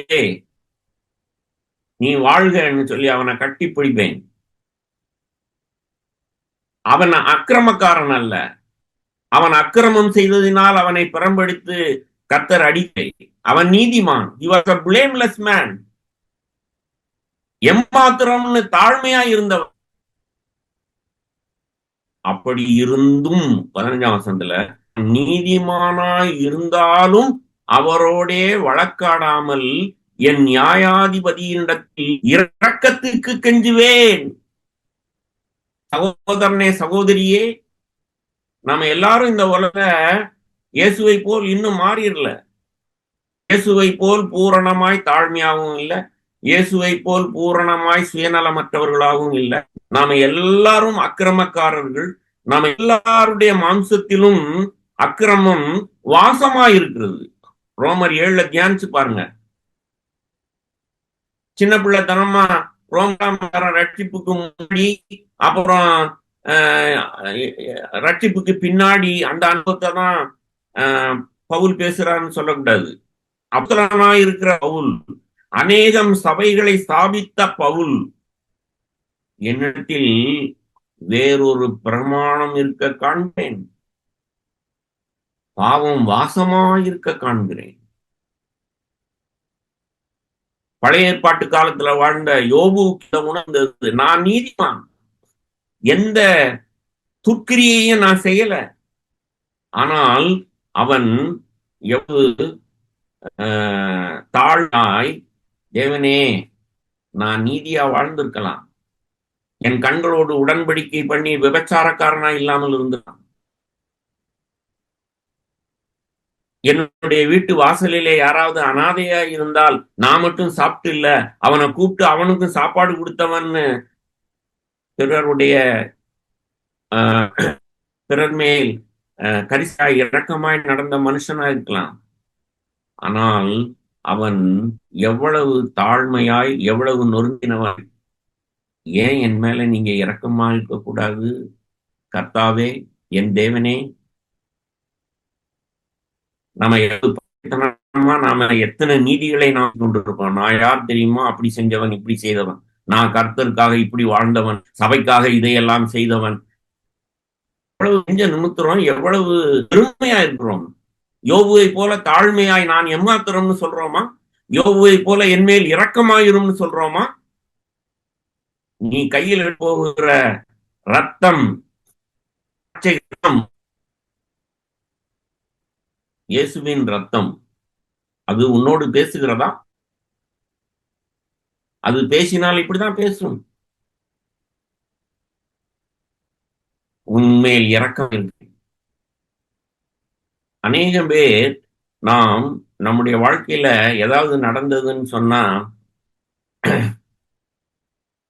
லோபான்னு அடிச்சுக்கிட்டு எல்லாரும் என்னைய விசாரிங்க, எனக்கு உதவி செய்யுங்க அப்படின்னு கூக்குரலிடுறவர்களா இருக்கிறோம். அப்படி இல்லைன்னு சொன்னா, ஐயோ எனக்கு இப்படி நடந்துச்சே, என் குடும்பத்துல, என் சரீரத்துல, என் சபையில இப்படி நடக்குதே அப்படின்னு சொல்லி நாம சுய பச்சாதாபப்படுகிறவர்களா இருக்கிறோம். செல்ஃப் பிட்டி. அது இயேசுவினுடைய இல்ல. ஒரு முறை பிறந்த பாவம் பழைய மனுஷனுடைய ஆதாமின் ஆவி. அப்பம் விற்க போகிற சகோதரனே, சகோதரியே, நீ பழைய மனுஷனாய் உட்கார்ந்திருக்கிறாயா? ஏன் ஆவியினால் பிதாவை பார்த்து அவர் உடன்படிக்கை பண்ணி உயிர்த்தெழுந்த ஆண்டவருடைய ஆவி உன்னிலே வாசமாயிருந்ததை உணர்கிறார். எவ்வளவு சீக்கிரம் தீமைக்கு தீமை செய்கிறோம், பேச்சுக்கு பேசுகிறோம், உதாசீனத்துக்கு உதாசீனப்படுத்துறோம். தேவன் எவ்வளவு பொறுமை இருக்கிறார். நம்முடைய நாசியிலே சுவாசம் இருக்கிறது, நாம இன்னும் சாகல, நாம் உயிரோடு இருக்கிறோம். இப்ப அப்பம் விற்க போறோம். இப்பவாவது இயேசுனுடைய ரத்தம் உன்னோடு பேசுதா? ஆவியானவர் இருந்து இயேசுவை காண்பிக்கிறாரா?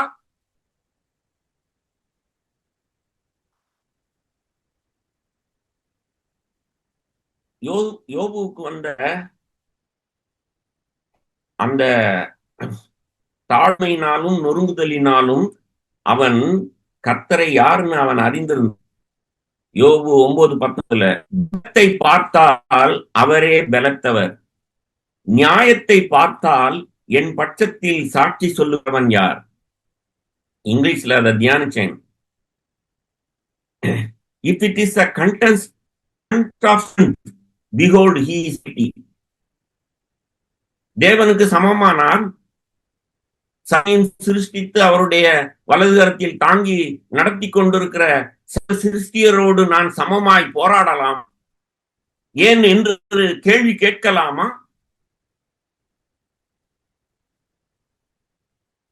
அவர் யாருன்னு நமக்கு தெரியல, அதனாலதான் நாம கேட்கிறோம், லபாலபான்னு அடிச்சுக்கிறோம். நம்மை குறித்தே நாம் பச்சாதாபப்பட்டு சோர்ந்துறோம்.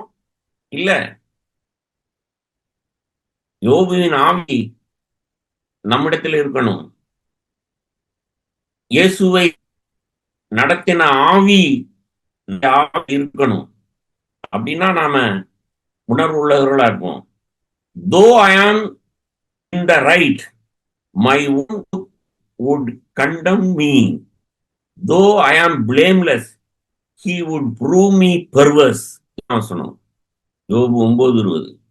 நான் என்னை நீதிமானாக்கினாலும் என் வாயே என்னை குற்றவாளியாக்கும். நான் உத்தமன் என்று சொன்னாலும் நான் மாறுபாடானவன் என்று அது சாட்சி கொடுக்கும். எப்பெல்லாம் நீங்கள் நியாயப்படுத்துகிறீர்களோ, நான் இப்ப என்ன பேசிட்டேன், நான் என்ன செஞ்சிட்டேன், உயர்த்துறோம். உங்கள் நீதியை நீங்கள் வீடிலே நீங்கள் நியாயப்படுத்துகிறீர்கள், உங்கள் நீதியை பேசுறீங்க. எப்பெல்லாம் வாய் திறந்து உன்னை நியாயப்படுத்துகிறாயோ அப்பையெல்லாம் உன் வாயே உன்னை குற்றவாளியாக்கும். யோபுக்கு இருந்த அறிவு உனக்கு இருக்கிறதா? என்னை நியாயப்படுத்துகிறதை நான் நிறுத்தினேன். பிரதர், நீங்க இப்படி பேசக்கூடாது, தப்பு. ஒரு ஸ்மைலோட, அப்படியா பிரதர், ஓகே, ஜெபிச்சுக்கணுங்க.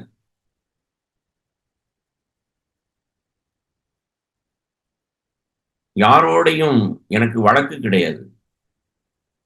சபையிலேயோ, வேலை ஸ்தலத்திலேயோ, வெளியவோ, உலகத்தாட்டியோ எனக்கு வழக்கே கிடையாது. யாராவது என்னைய குற்றப்படுத்தினா அப்படியே ஆண்டவர் முன்னாடி போய் நின்னா, நான் பிதாவுக்கு முன்பாக நின்னது போல முன்பாக, ஓபன் யுவர் மவுத், அவ்வளவுதான். நான் வாயை திறக்க மாட்டேன். சகோதரர்கள் சொன்னது போல, அவர் கூக்குரலிடவும் மாட்டார். இயேசுவை நடத்தின ஆவியானவர் உனக்குள் இருந்தால் நீயும் வழக்காட மாட்டாய்.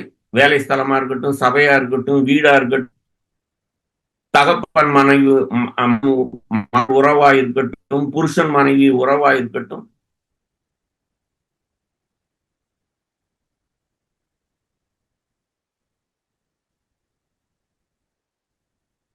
இருபத்தி 4ஆம் வசனம், யோபு 9:4.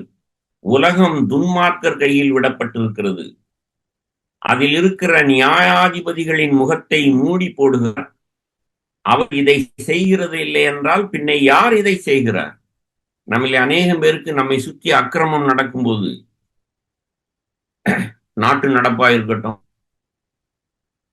ஸ்டேட்டவோ சென்டோ செய்கிறார், பிரதமராக இருக்கட்டும், ஆட்சியாளராக இருக்கட்டும், யோபுக்கு இருந்த அறிவு உனக்கும் எனக்கும் இருக்கிறதா? உலகம் துன்மார்க்கர் கையில் விடப்பட்டிருக்கிறது. சாத்தானுடைய ஆளுகையில் இந்த முழு உலகமும் இருக்கிறது. உலகத்தின் ஞானத்துல நீ வாழ்ந்தாயானால் முட்டாள், ஞானம் இல்லாதவன், உணர்வில்லாதவன். யோபு நீதிமான், அவன் ஞானி, அவன் ஞானத்தை போதிக்கிறான். இவ்வளவையும் பார்த்துக்கிட்டு இது யார் செஞ்சது? அவரே தான் இதை செய்கிறார். நியாயாதிபதிகளிடத்தில் நீதி கிடைப்பதில்லை. Earth is given into the hand of the wicked. He covers the faces of its judges. ஓ, கோர்ட்ல தீர்ப்பு வந்திருக்கு, இது நீதியா இருக்க பட்சம்னா அநீதியான தீர்ப்பு.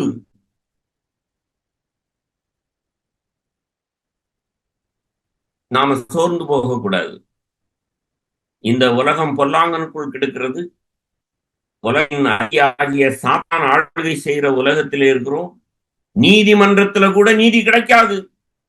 என்னை ஆளுகை செய்கிறவர்கள் கூட அக்கிரமக்காரர்களா இருக்கும். அவர் இதை செய்கிறதில்லை என்றால் பின்ன யார் இதை செய்கிறார்? கர்த்தரை அப்படி அறிந்திருக்கிறோமா? If it is not he, who then is it?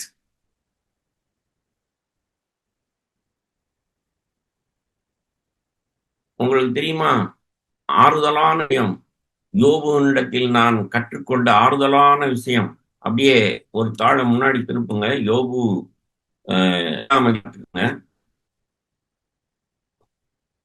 யோபுவின் புஸ்தகம் 7ஆம் அதிகாரம். இங்கேயும் 17ஆம் பாருங்க, யோபு 7:17.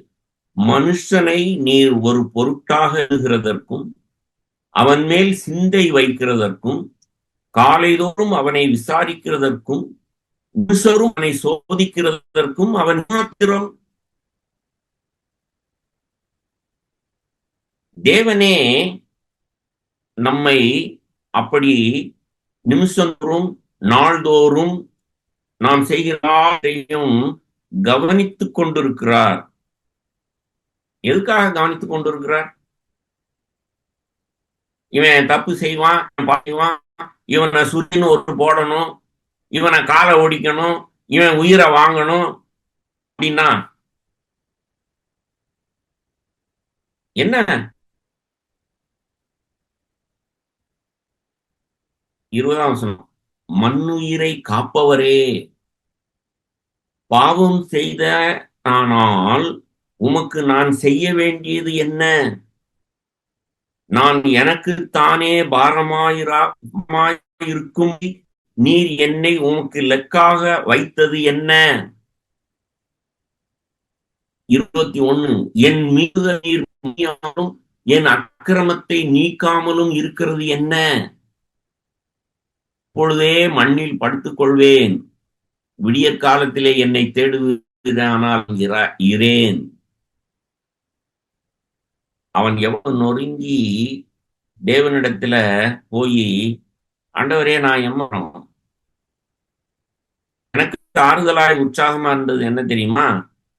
இதுல இந்த 18ல நிமிஷந்தோறும் சோதிக்கிறதற்கு மாத்திரம். உங்களுக்கு தெரியுமா, சின்ன பிள்ளைகளுக்கு சொல்றோம், இது 10th எக்ஸாம், 12th எக்ஸாம், இதுல நீ வாங்க மார்க்கும் எதிர்காலத்தையே முடிவு செய்ய போகுது, படி படி.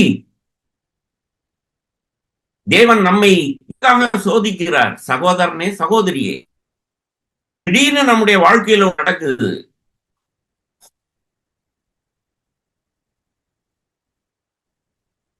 நாம நினைச்சு கூட பார்க்காதது நடக்கும்.